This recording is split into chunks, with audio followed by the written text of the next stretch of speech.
सत श्री अकाल जी, स्वागत है तुहाडा साडे प्लेटफॉर्म मास्टर क्लासिस पटियाला ते। जिवें कि साडी संडे टैसट सीरीज़ चल रही है, उसे दा ही अज तीसरे टैसट का सल्यूशन आ।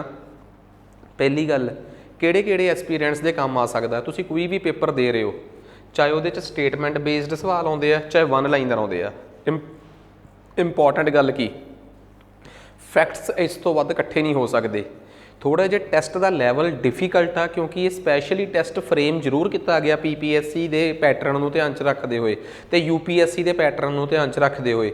बट जे कोई बच्चा PSSB के पेपर भी दे रहा या कोई होर पेपर भी दे रहा तो वह चाहता है कि मेरे कॉन्सैप्ट क्लीयर होण, तो ये सवाल अपने आप च बड़े शानदार कंसैप्ट क्लीयर करनगे। सो समा नहीं खराब करते, तुसीं आप ही तय करोगे कि वाकई कंटेंट क्वालिटी वाला है कि नहीं। सो तुसीं सब तो पहला ये 30 सवालों का टैसट आ। 5 सवालों का संबंध करंट अफेयर स्पोर्ट्स के करंट नाल ते 25 सवालों का संबंध जोग्राफी नाल। तो जोग्राफी च मेन केंद्र बिंदु च रखी गई है economic geography, human geography. Main इस चीज़ को ज़्यादा फोकस च रखा गया तो जो PPSC तो UPSC की तैयारी करने वाले समझते हैं कि वो असी किस लैवल की ये चीज़ आ, उन्होंने ज़्यादा समझ आऊगा। बाकी किसी भी तरीके नाल तुसीं साडे PPSC UPSC ते PSSB के कोर्सां च इंटरस्ट हो तो 7708 0072 इस नंबर पर संपर्क करो। मास्टर क्लासिस पटियाला की ऐप डाउनलोड कर सकते हो। समा खराब नहीं करते, शुरू करते हैं जी। पहला सवाल कहते हॉकी वर्ल्ड कप नूं पहली वारी पाकिस्तान की एयर मार्शल नूर खान के दिमाग की उपज आ। बेसिकली वो करंट अपना हॉकी वर्ल्ड कप तो पहला हॉकी वर्ल्ड कप 1971 च पाकिस्तान च होया सी। हाकी दे वर्ल्ड कप का 2023 वाला एडिशन बैल्जीयम ने जर्मन नूं हरा के जित्तिया। कहते इन्हां चों किहड़ी स्टेटमेंट नहीं सही, भाव कि किहड़ी स्टेटमेंट रॉन्ग आ। तो टैक्नीकली देखो दोवें स्टेटमेंट्स रॉन्ग ने। एक्सप्लेनेशन वाले पासे जाने आ। कहते 1960 के लास्ट च जाके नूर खान ने यह कंसैप्ट दिता दुनिया नूं। तो FIA की जी कौंसल सी फैडरेशन ऑफ इंटरनैशनल हाकी, उन्होंने 12 अप्रैल 1970 में प्रपोजल मन भी लिया। तो पहला वर्ल्ड कप पाकिस्तान च होना भी सी, पर अनफॉर्चुनेटली बदकिस्मती नाल बंगलादेश वाली लड़ाई करके उत्थे हो नहीं सकिया। तो बाद च वर्ल्ड कप स्पेन च होया सी, पहला हॉकी का वर्ल्ड कप। तो 2023 का जोड़ा भुवनेश्वर दे विच इंडिया च इस बार हाकी का वर्ल्ड कप होया, कितना इंटरस्टिंग हो गया सी। तो फाइनली प्लेंटी शूट आउट दे विच बैल्जीयम ने नहीं, जर्मन ने बैल्जीयम हराई सी। सो मोस्ट इंपॉर्टेंट टैक्नीकली एक तो आप रिवीजन कर ली, तो एक आपू स्टैटिक GK ते भी अपनी समझ पैदा होगी। नैक्सट अगे आ जाओ जी। अगला सवाल की कहता है, अगला सवाल ये कहता है कि रणजी ट्रॉफी जिहदे बारे असीं अक्सर पढ़ते हैं, रणजी ट्रॉफी का नाम जिहड़ा सीगा पहला the cricket championship of India सी, जो BCCI ने रखिया सी। तो इस ट्रॉफी नूं यादविंदर सिंह जिहड़े कि पटियाले के राजा सीगे, उन्होंने श्री रणजीत सिंह जी जिहड़े कि जाम साहब के नवनगर के जाम साहब सी, उन्हां दी याद च ये ट्रॉफी जिहड़ी सी वो डेडीकेट कीती सी। ऑल्दो बिल्कुल सही है गल, 1934 जो ये शुरू होंदी आ तो पटियाले के राजा भुपिंदर सिंह ये ट्रॉफी जिहड़ी आ इन्हां दे नाम ते दिंदे आ। सो दूसरी स्टेटमेंट टैक्नीकली की होगी, गलत होगी। तीसरी स्टेटमेंट आ गई कि सौराष्ट्र ने 2023 की रणजी ट्रॉफी जिहड़ी आ वो मुंबई नूं हरा के जित्ती आ फाइनल च। गलत, जित्तिया सौराष्ट्र ही आ, सब तो वध वार मुंबई जित्तिया है, पर हराया इस बार बंगाल नूं आ। सो किहड़ी स्टेटमेंट नॉट करैक्ट आ, भाव कि किहड़ी स्टेटमेंट रॉन्ग आ। एक तो तीसरी ते एक दूजी, दो एंड तीन उन्होंने रॉन्ग पूछया सी। जे कोई तुहाडे चों कुछ फैक्ट्स समझना चाहता है तो टेबल दे विच मैं सारे फैक्ट दसते कि 41 बार जित के मुंबई अज तक सब तो अगे आ। 2022-23 वाला सौराष्ट्र ने बंगाल नूं हरा के जित्तिया है। इस ट्रॉफी नूं भुपिंदर सिंह जिहड़े सी उन्होंने जाम साहब ऑफ नवनगर दे नूं डेडीकेट किया सी, समर्पित किया सी। ते इहदा सब तो पहली बार आइडिया BCCI के फाउंडर ASD मैलो ने दिता सीगा। ते 1934 के जुलाई की शिमला की मीटिंग 'च फैसला होया सी कि रणजी ट्रॉफी कराई जाऊगी। इस तो वध होर की फैक्ट्स हो जाण। सो जो इंपॉर्टेंट फैक्ट्स ने मैं कढ़ के साइड पर रखते। आ जाओ जी नैक्सट क्वेश्चन। सवाल यह कि ICC क्रिकेट वर्ल्ड कप बारे की नेक विचार ने थोड़े। पहला सवाल स्टेटमेंट यह कि 2023 का जोड़ा वर्ल्ड कप आ ये 23वां एडिशन होने जा रहा, जोड़ा कि अक्तूबर नवंबर च इंडिया च होऊगा। ਦੂਜਾ ਸਵਾਲ, ਇਹ ਪਹਿਲੀ ਵਾਰ ਹੋਣ ਜਾ ਰਿਹਾ ਕਿ ਕੋਈ ਟੂਰਨਾਮੈਂਟ ਇਹ ਵਰਲਡ ਕੱਪ ਇੰਟਾਇਰਲੀ ਪੂਰੀ ਤੌਰ ਤੇ ਇੰਡੀਆ 'ਚ ਹੋਊਗਾ। ਕਿਹੜੀ ਸਟੇਟਮੈਂਟ ਗਲਤ ਆ?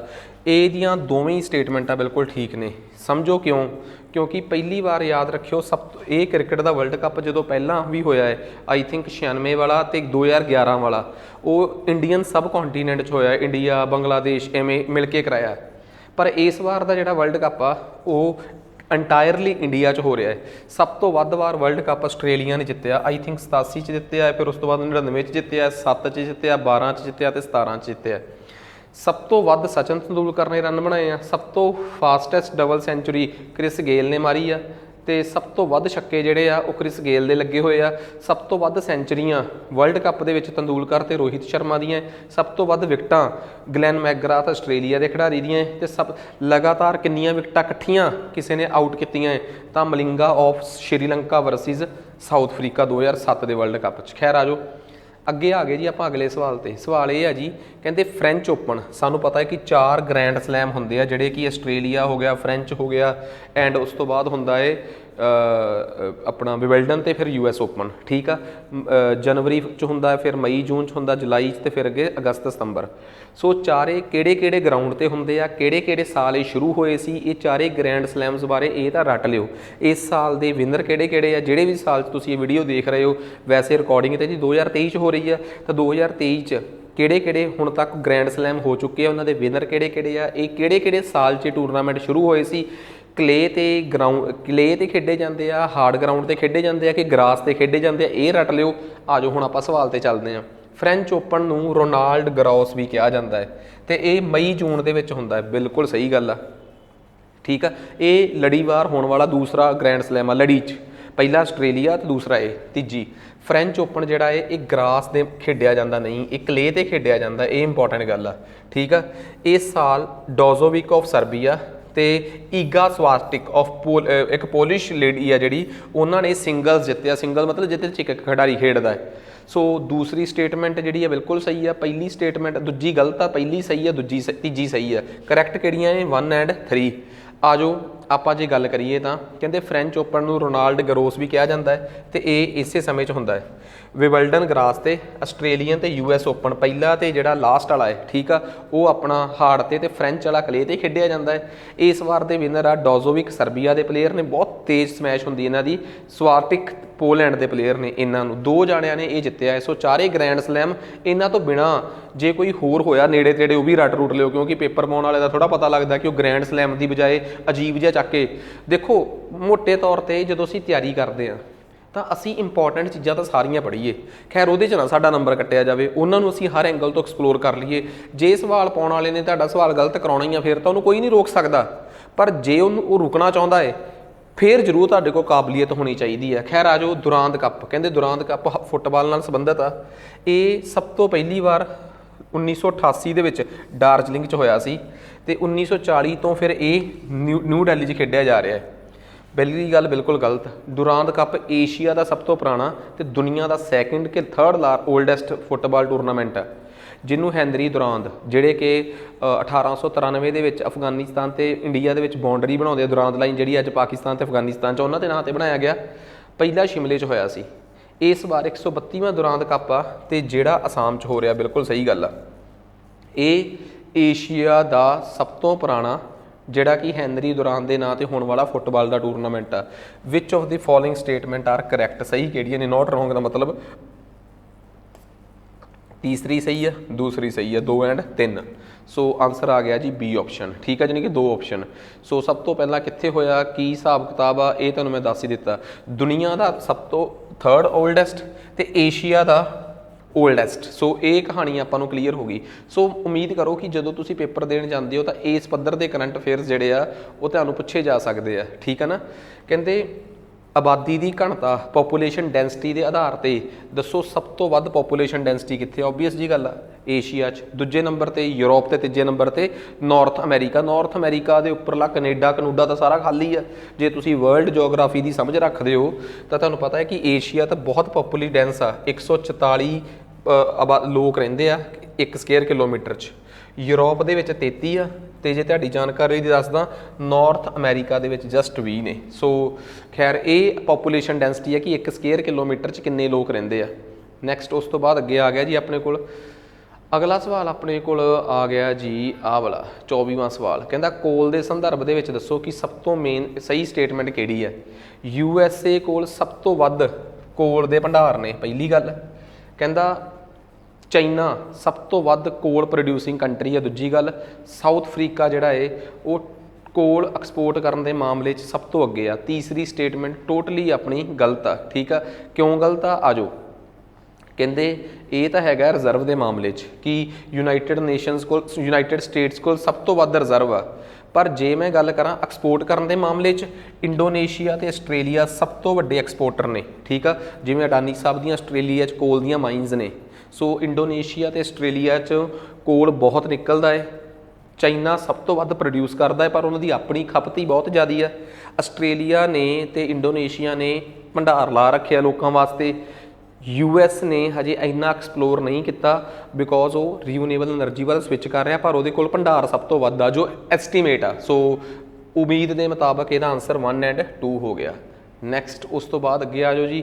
ਅਗਲਾ ਸਵਾਲ ਆਪਣੇ ਕੋਲ ਆ ਗਿਆ। ਕਹਿੰਦੇ ਇੱਕ ਅਜਿਹਾ ਭੋਜਨ ਜਿਹਨੂੰ ਚਾਰੇ ਵਾਸਤੇ ਵੀ ਵਰਤਿਆ ਜਾ ਸਕਦਾ ਹੈ, ਇੱਕ ਖੁਸ਼ਕ ਜਿਹੇ ਮੌਸਮ 'ਚ ਹੋ ਸਕਦਾ ਹੈ, 50 ਤੋਂ 100 ਸੈਂਟੀਮੀਟਰ ਬਹੁਤ ਘੱਟ ਮੀਂਹ ਹੁੰਦਾ ਹੈ ਅਤੇ ਟੈਂਪਰੇਚਰ 21 ਤੋਂ 27 ਤੱਕ। ਇਹ ਇੰਡੀਆ 'ਚ ਹਰ ਜਗ੍ਹਾ 'ਤੇ ਉੱਗ ਸਕਦਾ, ਪਰ ਨਾਰਥ ਈਸਟ ਦੇ ਏਰੀਆਜ਼ ਨੂੰ ਛੱਡ ਕੇ। ਅਤੇ ਇਹਦੇ 'ਚ ਲੀਡਿੰਗ ਸਟੇਟਸ ਜਿਹੜੀਆਂ ਨੇ ਮੱਧ ਪ੍ਰਦੇਸ਼, ਆਂਧਰਾ ਪ੍ਰਦੇਸ਼ ਆ। ਇਹਦਾ ਮਤਲਬ ਇਹ ਮੋਟੇ ਅਨਾਜ ਦੀ ਗੱਲ ਕਰ ਰਹੇ ਆ, ਭਾਵ ਮਿਲਟਸ ਦੀ ਗੱਲ ਕਰ ਰਹੇ ਆ, ਠੀਕ ਆ। ਅਤੇ ਉਹਦੇ 'ਚ ਵੀ ਸਪੈਸ਼ਲੀ ਮੱਕੇ ਦੀ ਗੱਲ ਕਰ ਰਹੇ ਆ, ਮੇਜ। ਸੋ ਓਬਵੀਅਸ ਜੀ ਗੱਲ ਆ, ਸਾਰੀਆਂ ਕੰਡੀਸ਼ਨਸ ਇਹਨੂੰ ਹੀ ਫੇਵਰੇਬਲ ਸੀਗੀਆਂ। ਸੋ ਨੈਕਸਟ ਇਹ ਆਪਣਾ ਇਕਨੋਮਿਕ ਜੋਗਰਾਫੀ ਦਾ ਸਵਾਲ ਸੀ। ਤੁਹਾਨੂੰ ਪਤਾ ਹੋਵੇ ਨਾ ਕਿ ਅਸੀਂ ਕਿਸ ਜੋਗਰਾਫੀ ਦੀ ਗੱਲ ਕਰ ਰਹੇ ਹਾਂ। ਖੈਰ ਆ ਜਾਓ ਅਗਲਾ ਸਵਾਲ। ਕਹਿੰਦਾ ਜਦੋਂ ਅਸੀਂ ਪੋਪੂਲੇਸ਼ਨ ਪਿਰਾਮਿਡ ਦੇਖਦੇ ਹਾਂ, ਠੀਕ ਆ, ਆਬਾਦੀ ਵਾਲਾ ਜਿਹੜਾ ਜਨਸੰਖਿਆ ਦਾ ਪਿਰਾਮਿਡ ਹੁੰਦਾ ਹੈ ਉਹਨੂੰ ਦੇਖਦੇ ਹਾਂ। ਯਾਦ ਆ ਐਵੇਂ ਜਿਹਦਾ ਪਿਰਾਮਿਡ ਹੁੰਦਾ ਕੋਈ ਵੀ, ਕਈ ਦੇਸ਼ਾਂ ਦਾ ਪਿਰਾਮਿਡ ਐਵੇਂ ਬਣਿਆ ਹੁੰਦਾ, ਕਈ ਦੇਸ਼ਾਂ ਦਾ ਪਿਰਾਮਿਡ ਪੋਪੂਲੇਸ਼ਨ ਵਾਲਾ। ਹਿਊਮਨ ਜੋਗਰਾਫੀ ਵਾਲੇ ਜ਼ਿਆਦਾ ਵਧੀਆ ਜਾਣਦੇ ਆ ਕਿ ਪੜ੍ਹਾਇਆ ਹੋਇਆ ਮੈਂ। ਕਹਿੰਦੇ ਇਹਦੇ 'ਚ ਕੀ ਹੁੰਦਾ ਹੈ, ਯਾਦ ਆ ਇੱਕ ਪਾਸੇ ਮੇਲ ਅਤੇ ਫੀਮੇਲ ਪਤਾ ਲੱਗਦੇ ਆ, ਅਤੇ ਇੱਕ ਪਾਸੇ ਆਪਾਂ ਨੂੰ ਪਤਾ ਲੱਗਦਾ ਏਜ ਗਰੁੱਪ, ਕਿ ਉਸ ਏਜ ਗਰੁੱਪ 'ਚ ਕਿੰਨੇ ਮਰਦ ਅਤੇ ਕਿੰਨੇ ਔਰਤਾਂ ਨੇ। ਇਹ ਉਹੀ ਸਮਝ ਸਕਦਾ ਇਸ ਗੱਲ ਨੂੰ ਜਿਹੜਾ ਕਿ ਇਸ ਪਿਰਾਮਿਡ ਬਾਰੇ ਸਮਝ ਰੱਖਦਾ ਹੋਊਗਾ। ਨਹੀਂ ਸਮਝ ਆਈ ਤੇ ਆ ਜਾਓ। ਕਹਿੰਦੇ ਜੀ ਆਹ ਦੇਖੋ ਮੇਲ ਫੀਮੇਲ ਅਤੇ ਇੱਕ ਪਾਸੇ ਕਲਾਸ। ਸਵਾਲ ਇਹ ਆ ਕਿ ਪਿਰਾਮਿਡ 'ਚ ਤੁਹਾਨੂੰ ਕਿਹੜੀਆਂ ਚੀਜ਼ਾਂ ਪਤਾ ਲੱਗਦੀਆਂ ਨੇ। ਬਰਥ ਰੇਟ ਪਤਾ ਲੱਗਦਾ ਹੈ? ਨਹੀਂ ਪਤਾ ਲੱਗਦਾ। ਕੀ ਤੁਹਾਨੂੰ ਏਜ ਗਰੁੱਪ ਪਤਾ ਲੱਗਦਾ ਹੈ? ਯੈਸ ਪਤਾ ਲੱਗਦਾ ਹੈ। ਡੈਥ ਰੇਟ ਪਤਾ ਲੱਗਦਾ ਹੈ? ਨਹੀਂ।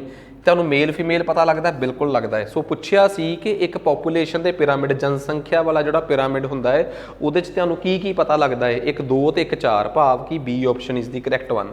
ਸੋ ਐਵੇਂ ਦੇ ਸਵਾਲ ਤੁਹਾਨੂੰ ਉਲਝਾ ਸਕਦੇ ਆ, ਅਤੇ ਇਹੋ ਜਿਹੇ ਸਵਾਲਾਂ ਤੋਂ ਉਲਝਣ ਤੋਂ ਅਸੀਂ ਬਚਣਾ ਹੈ। ਨੈਕਸਟ ਅੱਗੇ ਆ ਗਿਆ ਜੀ ਆਪਣੇ ਕੋਲ ਸਵਾਲ ਇਹ ਆ। ਕਹਿੰਦਾ ਲੈਂਡ ਯੂਜ਼ ਦੇ ਮਾਮਲੇ ਦੇ ਵਿੱਚ ਭਾਰਤ ਦਾ, ਇਹ ਇਕਨੋਮਿਕ ਜੋਗਰਾਫੀ ਦਾ ਸਵਾਲ ਆ, ਐਗਰੀਕਲਚਰ ਵਾਲਾ। ਦੇਖੋ ਕਿਵੇਂ ਦੇ ਸਵਾਲ ਅਗਲੇ ਚੱਕ ਲਿਆਉਂਦੇ ਆ। ਕਹਿੰਦੇ ਭਾਰਤ 'ਚ ਜੋ ਵੇਸਟ ਲੈਂਡ ਆ ਉਹ ਜ਼ਿਆਦਾ ਆ, ਨੈਟ ਸੌਨ ਏਰੀਆ ਅਤੇ ਫੋਰੈਸਟ। ਇਹਨਾਂ ਨੂੰ ਅਰੇਂਜ ਕਰੋ ਕਿ ਸਭ ਤੋਂ ਵੱਧ ਕੀ ਆ ਅਤੇ ਸਭ ਤੋਂ ਘੱਟ ਕੀ ਆ। ਦੇਖੋ ਸਭ ਤੋਂ ਵੱਧ ਤਾਂ ਇੰਡੀਆ 'ਚ ਨੈਟ ਸੌਨ ਏਰੀਆ ਹੈ, ਉਹ ਏਰੀਆ ਜੋ ਇਸ ਟਾਈਮ ਫਸਲਾਂ ਹੇਠ ਆ, ਠੀਕ ਆ, ਖੇਤੀਬਾੜੀ ਅਧੀਨ ਏਰੀਆ। ਦੂਜੇ ਨੰਬਰ 'ਤੇ ਸਾਡੇ ਦੇਸ਼ 'ਚ ਬੈਰਨ ਲੈਂਡ ਆ, ਤੀਜੇ ਨੰਬਰ 'ਤੇ ਸਾਡੇ ਦੇਸ਼ 'ਚ ਫੋਰੈਸਟ ਆ। ਇਹ ਤਾਂ ਸਿਰਫ ਉਹੀ ਬੰਦਾ ਦੱਸ ਸਕਦਾ ਜਿਹਨੇ NCERT ਜਾਂ ਪੰਜਾਬ ਸਕੂਲ ਐਜੂਕੇਸ਼ਨ ਬੋਰਡ ਦੀ ਕਿਤਾਬ ਪੜ੍ਹੀ ਆ, ਅਤੇ ਉਹਦੇ 'ਚ 12ਵੀਂ ਵਾਲੀ ਕਿਤਾਬ 'ਚ, ਅਤੇ ਪੰਜਾਬ ਬੋਰਡ ਦੇ ਹਿਸਾਬ ਨਾਲ ਚੱਲੀਏ ਤਾਂ 10ਵੀਂ ਦੀ ਇਸ ਸਾਲ ਦੀ 23 ਐਡੀਸ਼ਨ ਦੀ ਕਿਤਾਬ ਦੇ ਵਿੱਚ ਜਿਹਨੇ ਆਹ ਵਾਲਾ ਗ੍ਰਾਫ ਪੜ੍ਹਿਆ ਹੋਊਗਾ ਕਿ ਏਰੀਆ ਅੰਡਰ ਫੋਰੈਸਟ ਸਾਡਾ 23% ਆ, ਠੀਕ ਆ। ਜਿਹੜਾ ਨੈਟ ਸੌਨ ਏਰੀਆ ਹੈ, ਵਗਿਆ ਹੋਇਆ ਏਰੀਆ ਹੈ, ਉਹ ਆਪਣਾ 45% ਆ, ਅਤੇ ਏਰੀਆ ਬੈਰਨ ਲੈਂਡ ਆਪਣੀ 5% ਆ। ਮੈਨੂੰ ਲੱਗਦਾ ਬਸ ਇਹਦੇ 'ਚ ਮੈਂ ਗਲਤੀ ਕਰ ਲਿਆ, ਸੌਰੀ। ਏਰੀਆ ਅੰਡਰ ਫੋਰੈਸਟ ਸਾਡਾ ਜ਼ਿਆਦਾ ਹੈ। ਸੋ ਆਨਸਰ ਆਪਣੇ ਕੋਲ 1 2 3 ਅਤੇ 1। ਰੀਅਲੀ ਸੌਰੀ, ਮੈਂ ਬਾਰਨ ਲੈਂਡ ਜ਼ਿਆਦਾ ਦੱਸ ਗਿਆ ਸੀ, ਉਹ ਤਾਂ ਹੈ ਹੀ ਸਾਡੇ ਦੇਸ਼ 'ਚ 5-6% ਆ। ਏਰੀਆ ਅੰਡਰ ਫੋਰੈਸਟ ਤਾਂ ਸਾਨੂੰ ਪਤਾ ਹੀ ਆ ਕਿ 33% ਕਰਨਾ ਸਾਡੀ ਨੈਸ਼ਨਲ ਫੋਰੈਸਟ ਪਾਲਿਸੀ ਆ, ਅਤੇ ਅਸੀਂ ਹਜੇ 23-24 ਦੇ ਨੇੜੇ ਤੇੜੇ ਤੁਰੇ ਫਿਰਦੇ ਹਾਂ। ਸੋ ਸੌਰੀ, ਇਹ ਗਲਤ ਹੋ ਗਿਆ। ਸੋ ਸਭ ਤੋਂ ਵੱਧ ਸਾਡਾ ਕਿਹੜਾ ਏਰੀਆ ਹੈ ਆਪਾਂ ਕਲੀਅਰ ਕਰ ਲਿਆ। ਨੈਕਸਟ ਅੱਗੇ ਆ ਗਿਆ। ਕਹਿੰਦੇ ਭੂਗੋਲਿਕ ਖੇਤਰਫਲ ਜਿਹੜਾ ਹੁੰਦਾ ਹੈ ਉਹ ਹੁੰਦਾ ਹੈ ਜੋ ਲੈਂਡ ਰੈਵਨਿਊ ਡਿਪਾਰਟਮੈਂਟ ਦੱਸਦਾ ਹੈ। ਕਿਸੇ ਵੀ ਸਟੇਟ ਦਾ ਜਾਂ ਦੇਸ਼ ਦਾ ਜਿਹੜਾ ਵੀ ਲੈਂਡ ਰੈਵਨਿਊ ਵਿਭਾਗ ਹੁੰਦਾ ਹੈ, ਠੀਕ ਆ, ਮਾਲ ਵਿਭਾਗ ਹੁੰਦਾ ਹੈ, ਉਹ ਕਹਿੰਦੇ ਆ ਜ਼ਮੀਨ ਮਾਲ ਤੇ ਮਾਲ ਵਿਭਾਗ, ਉਹ ਦੱਸਦਾ ਹੈ ਜੋਗਰਾਫੀਕਲ ਏਰੀਆ ਬਾਰੇ। ਤੇ ਰਿਪੋਰਟਿੰਗ ਏਰੀਆ ਜਿਹੜਾ ਹੈ ਉਹ ਭਾਰਤ ਦੇ ਸਰਵੇ ਆਫ ਇੰਡੀਆ 'ਚੋਂ ਪਤਾ ਲੱਗਦਾ ਹੈ। ਅਸਲ ਦੇ ਵਿੱਚ ਸਰਵੇ ਆਫ ਇੰਡੀਆ ਜੋ ਭਾਰਤ ਸਰਕਾਰ ਦੀ GSI ਦੀ ਇਕਾਈ ਆ, ਉਹ ਦੱਸਦੀ ਆ ਕਿ ਭਾਰਤ ਦਾ ਜੋਗਰਾਫੀਕਲ ਏਰੀਆ ਕਿੰਨਾ ਹੈ, ਭੂਗੋਲਿਕ ਖੇਤਰਫਲ ਕਿੰਨਾ ਹੈ। ਤੇ ਰਿਪੋਰਟਿੰਗ ਏਰੀਆ ਕਿੱਥੇ ਬਜਾਈ ਹੋਈ ਆ, ਕਿੰਨੀ ਬਜਾਈ ਦੇ ਅਧੀਨ ਆ, ਕਿੱਥੇ ਬਜਾਈ ਨਹੀਂ ਹੋਈ, ਕਿੱਥੇ ਅੰਡਰ ਏਰੀਆ ਅੰਡਰ ਸੌਨ ਨਹੀਂਗਾ, ਉਹ ਦੱਸਦਾ ਹੈ ਸਾਡਾ ਲੈਂਡ ਰੈਵਨਿਊ ਵਿਭਾਗ। ਆ ਇਹਦੇ ਨਾਲ ਆਉਣਾ ਸੀ, ਆ ਇਹਦੇ ਨਾਲ ਆਉਣਾ ਸੀ, ਸਾਰੀ ਕਹਾਣੀ ਪਲਟਤੀ। ਬਾਕੀ ਡਿਟੇਲ 'ਚ ਰਿਪੋਰਟਿੰਗ ਏਰੀਆ ਕੀ ਹੁੰਦਾ ਹੈ ਤੇ ਲੈਂਡ ਰੈਵਨਿਊ ਡਿਪਾਰਟਮੈਂਟ ਕੀ ਹੁੰਦਾ ਹੈ। ਲੈਂਡ ਰੈਵਨਿਊ ਪਟਵਾਰੀਆਂ ਵਾਲਾ, ਨੈਬਾਂ ਵਾਲਾ, ਅੱਜ ਕੱਲ੍ਹ ਸਭ ਨੂੰ ਪਤਾ ਹੋਊਗਾ ਕਿ ਲੈਂਡ ਰੈਵਨਿਊ ਡਿਪਾਰਟਮੈਂਟ ਕੀ ਹੁੰਦਾ ਹੈ। ਖੈਰ ਆ ਜਾਓ ਆਪਾਂ ਆਪਣੇ ਮਸਲੇ 'ਤੇ ਚੱਲਦੇ ਹਾਂ ਅਗਲੇ ਪੁਆਇੰਟ 'ਤੇ, ਠੀਕ ਆ। ਸਵਾਲ ਅਗਲਾ ਵੀ ਬੜਾ ਸਾਫ਼ ਤੇ ਸਪਸ਼ਟ ਆ। ਵਾਧਾ ਤੇ ਵਿਕਾਸ, ਗਰੋਥ ਐਂਡ ਡਿਵੈਲਪਮੈਂਟ। ਅਕਸਰ ਅਸੀਂ ਸ਼ਬਦ ਸਮਝਦੇ ਹਾਂ ਨਾ, ਵਾਧਾ ਤੇ ਵਿਕਾਸ। ਅਸੀਂ ਕਿਸੇ ਨੂੰ ਕਹਿ ਦਈਏ ਕਿ ਹਾਂ ਵੀ ਕਿੰਨੀ ਗਰੋਥ ਹੋਈ, ਉਹ ਕਿਹੜੀ ਗਰੋਥ, -2 ਹੈ, -2.3, ਇਹਦਾ ਮਤਲਬ ਯੂ ਹੈਵ ਨੈਗੇਟਿਵ ਗਰੋਥ। ਬਿਲਕੁਲ ਸਹੀ ਗੱਲ ਆ। ਡਿਵੈਲਪਮੈਂਟ, ਵਿਕਾਸ, ਵਿਕਾਸ ਤਾਂ ਹਮੇਸ਼ਾ ਜਦੋਂ ਵੀ ਹੁੰਦਾ ਹੈ ਪੋਜ਼ੀਟਿਵ ਡਾਇਰੈਕਸ਼ਨ 'ਚ ਹੀ ਹੁੰਦਾ, ਹਮੇਸ਼ਾ ਗੁਣਾਤਮਕ ਹੁੰਦਾ ਹੈ। ਇਸੇ 'ਚੋਂ ਹੀ ਗੱਲ ਕੱਢ ਲਈ। ਡਿਵੈਲਪਮੈਂਟ ਇਜ਼ ਅ ਕੁਆਲੀਟੇਟਿਵ ਟਰਮ ਤੇ ਵਿਚ ਇਜ਼ ਆਲਵੇਜ਼ ਪੋਜ਼ੀਟਿਵ। ਡਿਵੈਲਪਮੈਂਟ ਹਮੇਸ਼ਾ ਹੀ ਪੋਜ਼ੀਟਿਵ ਰਹੂਗੀ ਤੇ ਉਹ ਇੱਕ ਕੁਆਲੀਟੇਟਿਵ ਟਰਮ ਆ, ਉਹ ਕੁਆਂਟੀਟੀ ਨਹੀਂ ਦੱਸਦੀ, ਉਹ ਮਾਈਨਸ ਨਹੀਂ ਦੱਸਦੀ, ਉਹ ਸਿਰਫ ਤੇ ਸਿਰਫ ਕੁਆਲਿਟੀ ਨੂੰ ਹੀ ਰਿਪਰੈਜ਼ੈਂਟ ਕਰਦੀ ਆ। ਗਰੋਥ ਇੱਕ ਪੋਜ਼ਿਟਿਵ ਵੀ ਹੋ ਸਕਦੀ ਹੈ ਤੇ ਨੈਗੇਟਿਵ ਵੀ ਹੋ ਸਕਦੀ, ਦੂਜੀ ਗੱਲ ਵੀ ਬਿਲਕੁਲ ਸਹੀ ਹੈ। ਪੋਪੂਲੇਸ਼ਨ ਗਰੋਥ ਜਿਹੜੀ ਆ ਉਹ ਹਮੇਸ਼ਾ ਹੀ, ਜੇ ਪੋਪੂਲੇਸ਼ਨ ਗਰੋਥ ਹੋਵੇ, ਜੇ ਆਬਾਦੀ 'ਚ ਵਾਧਾ ਹੋਵੇ, ਉਹ ਹਮੇਸ਼ਾ ਹੀ ਵਿਕਾਸ ਦਾ ਪ੍ਰਤੀਕ ਨਹੀਂ ਹੁੰਦਾ। ਤੀਸਰੀ ਗੱਲ ਵੀ 16 ਨੇ ਸੱਚ ਆ। ਸੋ ਉਹਨਾਂ ਨੇ ਪੁੱਛਿਆ ਕਿਹੜੀ ਸਟੇਟਮੈਂਟ ਸਹੀ ਆ। ਸੋ 1, 2 ਐਂਡ 3 ਤਿੰਨੇ ਹੀ ਸਹੀ ਨੇ।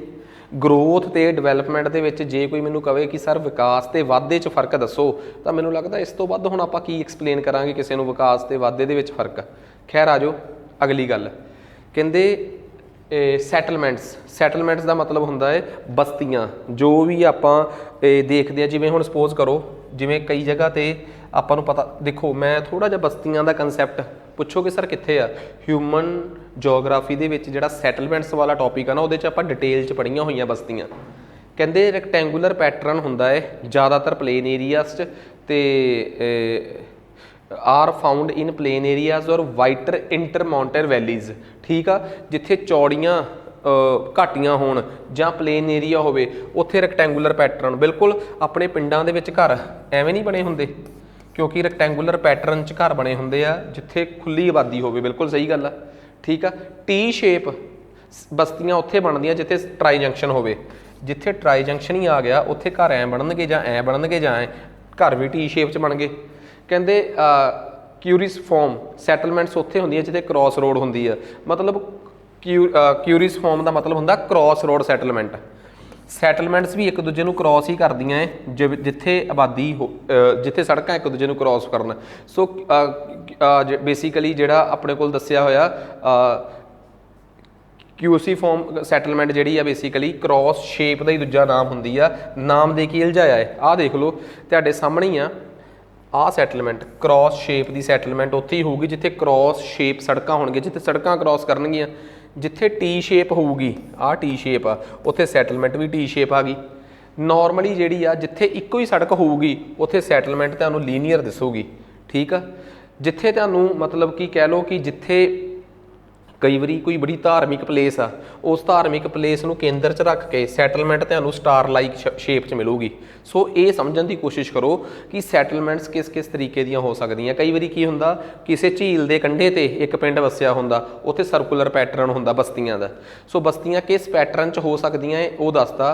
ਪਹਿਲੀ ਵੀ ਸਹੀ ਆ, ਦੂਜੀ ਵੀ ਸਹੀ ਆ, ਤੀਸਰੀ ਵੀ ਸਹੀ ਆ। ਸੋ ਸੈਟਲਮੈਂਟਸ ਵਾਲੇ ਚੈਪਟਰ ਨੂੰ ਜਾ ਕੇ ਦੁਬਾਰਾ ਦੇਖੋ 12ਵੀਂ ਕਲਾਸ 'ਚ। ਜਿਨ੍ਹਾਂ ਦੇ ਪੇਪਰ 'ਚ ਹਿਊਮਨ ਜੋਗਰਾਫੀ ਆਉਣੀ ਆ, ਅੱਜ ਕੱਲ੍ਹ ਬਹੁਤ ਪੇਪਰਾਂ 'ਚ ਆਉਂਦੀ ਆ, ਅਸੀਂ ਇਗਨੋਰ ਕਰ ਜਾਂਦੇ ਹਾਂ, ਪਰ ਮੈਂ ਕਹਿੰਦਾ ਤੈਅ ਲਾ ਕੇ ਜਾਓ ਜੇ ਹੁਣ ਲੱਗੀ ਉਹ ਕੰਮ ਕਰਨ। ਆ ਜਾਓ ਵੀ ਅੱਗੇ। ਨੈਕਸਟ ਸਵਾਲ ਨੰਬਰ ਅੱਗੇ ਆ ਗਿਆ ਕੌਫੀ ਪ੍ਰੋਡਕਸ਼ਨ ਨੂੰ ਲੈ ਕੇ। ਭਾਰਤ ਦੇ ਵਿੱਚ ਕੇਰਲਾ, ਕਰਨਾਟਕਾ ਅਤੇ ਤਾਮਿਲਨਾਡੂ 'ਚ ਬਹੁਤ ਉੱਗਦੀ ਹੈ। ਸਹੀ ਹੈ। ਇੰਡੀਆ 'ਚ ਜ਼ਿਆਦਾਤਰ ਸੁਪੀਰੀਅਰ ਕੁਆਲਿਟੀ ਦੀ ਰਬੂਸਟਾ ਕੌਫੀ, ਨਾ ਅਰੈਬਿਕਾ ਕੌਫੀ ਜ਼ਿਆਦਾ ਕੁਆਲਿਟੀ ਵਾਲੀ ਹੁੰਦੀ ਹੈ, ਫਰੈਗਨੈਂਸ ਜ਼ਿਆਦਾ ਹੁੰਦੀ ਹੈ, ਇੰਡੀਆ 'ਚ ਉਹ ਉੱਗਦੀ ਹੈ। ਇੰਡੀਆ ਸੈਕਿੰਡ ਲਾਰਜੈਸਟ ਪ੍ਰੋਡਿਊਸਰ ਨੀਗਾ, I think first largest producer ਕੋਈ ਸਾਊਥ ਅਮੈਰੀਕਨ ਕੰਟਰੀ ਆ ਜਾਂ ਕਿਊਬਾ ਜਾਂ ਬ੍ਰਾਜ਼ੀਲ ਆ। ਇੰਡੀਆ ਤਾਂ ਪਹਿਲੇ 10 'ਚ ਜ਼ਰੂਰ ਆਉਂਦਾ, 8ਵੇਂ 9ਵੇਂ ਨੰਬਰ 'ਤੇ ਇੰਡੀਆ। ਸੋ ਆ ਵੀ ਗਲਤ ਆ। ਪੁੱਛਿਆ correct only 1 is the correct answer. Check ਕਰਦੇ ਹਾਂ ਆਪਾਂ, ਆ ਜਾਓ। ਕਹਿੰਦੇ ਕਾਫੀ ਸਭ ਤੋਂ ਬੈਸਟ ਕੁਆਲਿਟੀ ਦੀ ਹੁੰਦੀ ਹੈ ਅਰੈਬਿਕਾ ਰੋਬੂਸਟਾ ਤੇ ਲਾਈਬੇਰਿਕਾ, ਇਹ 3 ਟਾਈਪ ਦੀਆਂ ਹੁੰਦੀਆਂ। ਇੰਡੀਆ ਸਭ ਤੋਂ ਬੈਸਟ ਕੁਆਲਿਟੀ ਅਰੈਬਿਕਾ ਉਗਾਉਂਦਾ ਹੈ ਤੇ ਮੇਨਲੀ ਇੰਡੀਆ 'ਚ ਅਰੈਬਿਕਾ ਤੇ ਰੋਬੂਸਟਾ ਹੁੰਦੀ, ਪਰ ਸਭ ਤੋਂ ਬੈਸਟ ਕੁਆਲਿਟੀ ਅਰੈਬਿਕਾ ਹੈ, ਠੀਕ ਆ। ਤੇ ਅਗਲੀ ਗੱਲ ਇਹ ਆ ਕਿ India is among top 10, Brazil ਸਭ ਤੋਂ ਅੱਗੇ ਆ, ਇੰਡੀਆ 7ਵੇਂ ਨੰਬਰ ਤੇ ਆ, Brazil, Vietnam, Colombia, Indonesia, Ethiopia, Mexico ਤੋਂ ਬਾਅਦ। ਸੋ ਦੂਜੀ ਵੀ ਗਲਤ ਹੋ ਗਈ, ਤੀਸਰੀ ਵੀ ਗਲਤ ਹੋ ਗਈ, ਪਹਿਲੀ ਸਟੇਟਮੈਂਟ ਹੀ ਬਿਲਕੁਲ ਸਹੀ ਆ ਜੀ। ਨੈਕਸਟ ਅੱਗੇ ਆ ਜਾਓ ਜੀ।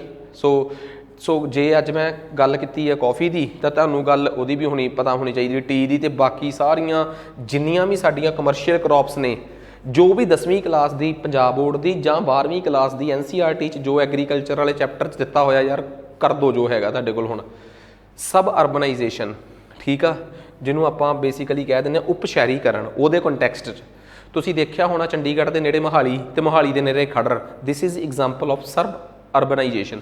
ਆ ਜੋ ਸਵਾਲ ਪੜ੍ਹਦੇ ਆ, ਨਵੇਂ ਪ੍ਰਕਾਰ ਦਾ ਰਿਵਾਜ ਆ ਜਿੱਥੇ ਲੋਕ ਕੰਜਸਟਡ ਅਰਬਨ ਏਰੀਆਜ਼ 'ਚੋਂ ਸਾਫ ਸੁਥਰੇ ਬਾਹਰਲੇ ਏਰੀਏ 'ਚ। ਹੁਣ ਮੈਨੂੰ ਇਹ ਨਹੀਂ ਪਤਾ ਕਿ ਮੈਂ ਖਰੜ ਸਹੀ ਕਿਹਾ ਕਿ ਨਹੀਂ ਕਿਹਾ, ਹਾਂ ਨਿਊ ਚੰਡੀਗੜ੍ਹ ਇਹ ਵੀ ਇੱਕ ਹੋਰ ਐਗਜ਼ਾਮਪਲ ਹੋ ਸਕਦੀ ਹੈ, ਠੀਕ ਆ। ਸੋ ਬਿਲਕੁਲ ਸਹੀ ਗੱਲ ਆ। ਇਹ ਜ਼ਿਆਦਾਤਰ ਕਿਸੇ ਛੋਟੇ ਸ਼ਹਿਰ ਦੇ ਆਲੇ ਦੁਆਲੇ ਵਸੋਂ ਹੁੰਦੀ ਯਾਰ, ਗਲਤ। ਵੱਡੇ ਸ਼ਹਿਰ ਦੇ ਆਲੇ ਦੁਆਲੇ ਵਸੋਂ ਹੁੰਦੀ ਹੈ, ਚੰਡੀਗੜ੍ਹ ਦੇ ਨੇੜੇ ਨਿਊ ਚੰਡੀਗੜ੍ਹ। ਸੋ ਇੰਪੋਰਟੈਂਟ ਗੱਲ ਇਹ ਸੀ ਕਿ which is correct, only 1 is the correct option. ਆ ਜਾਓ ਨੈਕਸਟ, ਅੱਗੇ ਆ ਜਾਓ। ਸਵਾਲ ਕੀ ਆ, ਕਹਿੰਦਾ ਸਟੀਲ ਸੈਕਟਰ ਦੇ ਸੰਦਰਭ ਦੇ ਵਿੱਚ ਦੱਸੋ ਕੀ ਸਟੇਟਮੈਂਟਸ ਨੇ। ਇੰਡੀਆ ਸਭ ਤੋਂ ਵੱਡਾ ਸੈਕਿੰਡ ਲਾਰਜੈਸਟ ਪ੍ਰੋਡਿਊਸਰ ਆ crude steel the, I think after China, ਦੇਖਦੇ ਹਾਂ, ਠੀਕ ਆ। Steel authority of India Bharat 'ਚ ਸਭ ਤੋਂ ਵੱਡੀ ਹੈ, ਬਿਲਕੁਲ ਤੁਹਾਨੂੰ ਪਤਾ 14 ਕਿ 14 ਮਹਾਰਤਨਾ ਕੰਪਨੀਆਂ ਨੇ ਭਾਰਤ 'ਚ ਹੁਣ, ਉਹਨਾਂ 'ਚੋਂ steel authority of India limited ਵੀ ਇੱਕ, ਆਈ ਥਿੰਕ 13 ਤੋਂ 14 ਹੋ ਗਈਆਂ ਜਿਸ ਦਿਨ ਮੈਂ ਵੀਡੀਓ ਰਿਕਾਰਡ ਕਰ ਰਿਹਾ। ਭਾਰਤ 'ਚ 2017 ਦੇ ਵਿੱਚ ਇੱਕ ਨੈਟ ਸਟੀਲ ਪਾਲਿਸੀ ਆਈ ਸੀ, ਜਿਹਦੇ 'ਚ ਭਾਰਤ ਨੇ ਕੁਛ ਟਾਰਗੇਟ ਮਿਥਿਆ ਕਿ ਕਿੰਨੇ ਮਿਲੀਅਨ ਟਨ ਅਸੀਂ ਸਟੀਲ ਪੈਦਾ ਕਰਨੀ ਆ। ਸੋ ਤੀਸਰੀ ਆਪਸ਼ਨ ਹੋ ਗਈ ਗਲਤ, ਤੀਸਰੀ ਗਲਤ ਨਾਲ ਪਹਿਲਾ ਤੇ ਦੂਜਾ ਬਿਲਕੁਲ ਠੀਕ ਆ। ਆ ਜਾਓ, ਕਹਿੰਦੇ ਗੱਲ ਕਰਦੇ ਆ ਸਟੀਲ ਦੇ ਮਾਮਲੇ 'ਚ। ਇੰਡੀਆ ਸਟੀਲ ਦਾ ਦੂਜੇ ਨੰਬਰ ਦਾ ਸਭ ਤੋਂ ਵੱਡਾ ਪ੍ਰੋਡਿਊਸਰ ਆ ਤੇ ਦੂਜੇ ਨੰਬਰ ਦਾ ਹੀ ਸਭ ਤੋਂ ਵੱਡਾ ਖਪਤਕਾਰ ਆ ਚਾਈਨਾ ਤੋਂ ਬਾਅਦ, ਠੀਕ ਆ। ਦੂਸਰੀ ਗੱਲ, ਭਾਰਤ ਦੀ ਆਪਣੀ ਸਟੀਲ ਪਾਲਿਸੀ 2017 'ਚ ਆਈ ਸੀ, ਜਿਹਦੇ 'ਚ ਸਾਡਾ ਮਕਸਦ ਸੀਗਾ ਕਿ ਅਸੀਂ 7 ਮਿਲੀਅਨ ਟਨ ਜਿਹੜੀ ਇਹਦੇ 'ਚ ਟਾਰਗੇਟ ਰੱਖਿਆ ਹੋਇਆ ਆਪਾਂ, ਹਾਂ, ਕਿ 300 ਮਿਲੀਅਨ ਟਨ ਪ੍ਰੋਡਕਸ਼ਨ ਕਰਨੀ ਆ 2030 ਤੱਕ ਜਾ ਕੇ। ਸੋ ਇਹ ਇੰਡੀਆ ਦੀ ਆਪਣੀ ਪਾਲਿਸੀ ਆ। ਸੋ ਇਸ ਤੋਂ ਬਿਨਾਂ ਜੇ ਆਪਾਂ ਹੋਰ ਗੱਲ ਕਰੀਏ ਤਾਂ ਆ ਲਿਖਿਆ ਹੋਇਆ, ਠੀਕ ਆ, 300 ਮਿਲੀਅਨ ਟਨ ਸਟੀਲ ਕਪੈਸਿਟੀ ਕਰਨੀ ਆ, ਜਿਹੜੀ ਕਿ ਜਿਹਦੇ ਨਾਲ ਕਿ ਅਸੀਂ ਆਉਣ ਵਾਲੇ ਸਮੇਂ 'ਚ ਸਾਡੀ ਇੰਡਸਟਰੀ ਨੂੰ ਸਹਾਰਾ ਦੇ ਸਕੀਏ, ਠੀਕ ਆ। ਸੋ ਇਹ ਕਹਾਣੀ ਆ, ਨੈਸ਼ਨਲ ਸਟੀਲ ਪਾਲਿਸੀ ਸਾਡੀ ਹੈਗੀ ਆ ਤੇ ਮਹਾਰਤਨਾ ਕੰਪਨੀਜ਼ ਦੇ ਕੰਟੈਕਸਟ 'ਚ ਮੈਂ ਤੁਹਾਨੂੰ ਦੱਸ ਹੀ ਦਿੱਤਾ। ਖੈਰ ਅੱਗੇ ਆ ਜਾਓ। With reference to land use criteria, ਇਹ ਚੱਕ ਕੇ ਫਿਰ ਐਗਰੀਕਲਚਰ ਵਾਲੇ 'ਚੋਂ ਸਵਾਲ ਪੈ ਗਿਆ ਇੱਕ। ਕਹਿੰਦਾ ਕਰੰਟ ਫੈਲੋ ਲੈਂਡ ਕੀ ਹੁੰਦੀ ਆ? ਇਹ ਉਹ ਏਰੀਆ ਹੁੰਦਾ ਹੈ ਜਿਹੜਾ 1 ਸਾਲ ਤੋਂ ਲੈ ਕੇ 5 ਸਾਲ ਨਹੀਂ।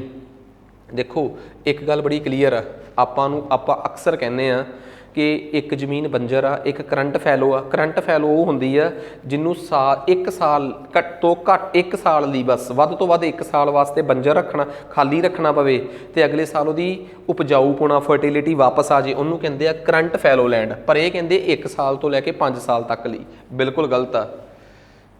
ਦੂਜੀ, ਜੇਕਰ ਲੈਂਡ ਨੂੰ 1 ਸਾਲ ਤੋਂ ਲੈ ਕੇ 5 ਸਾਲ ਤੱਕ, 5 ਸਾਲ ਤੋਂ ਵੱਧ ਨਹੀਂ ਰੱਖਣਾ ਪੈ ਜੇ, ਉਹਨੂੰ ਆਪਾਂ ਕਹਿ ਦਿੰਦੇ ਆ ਵੇਸਟ ਲੈਂਡ।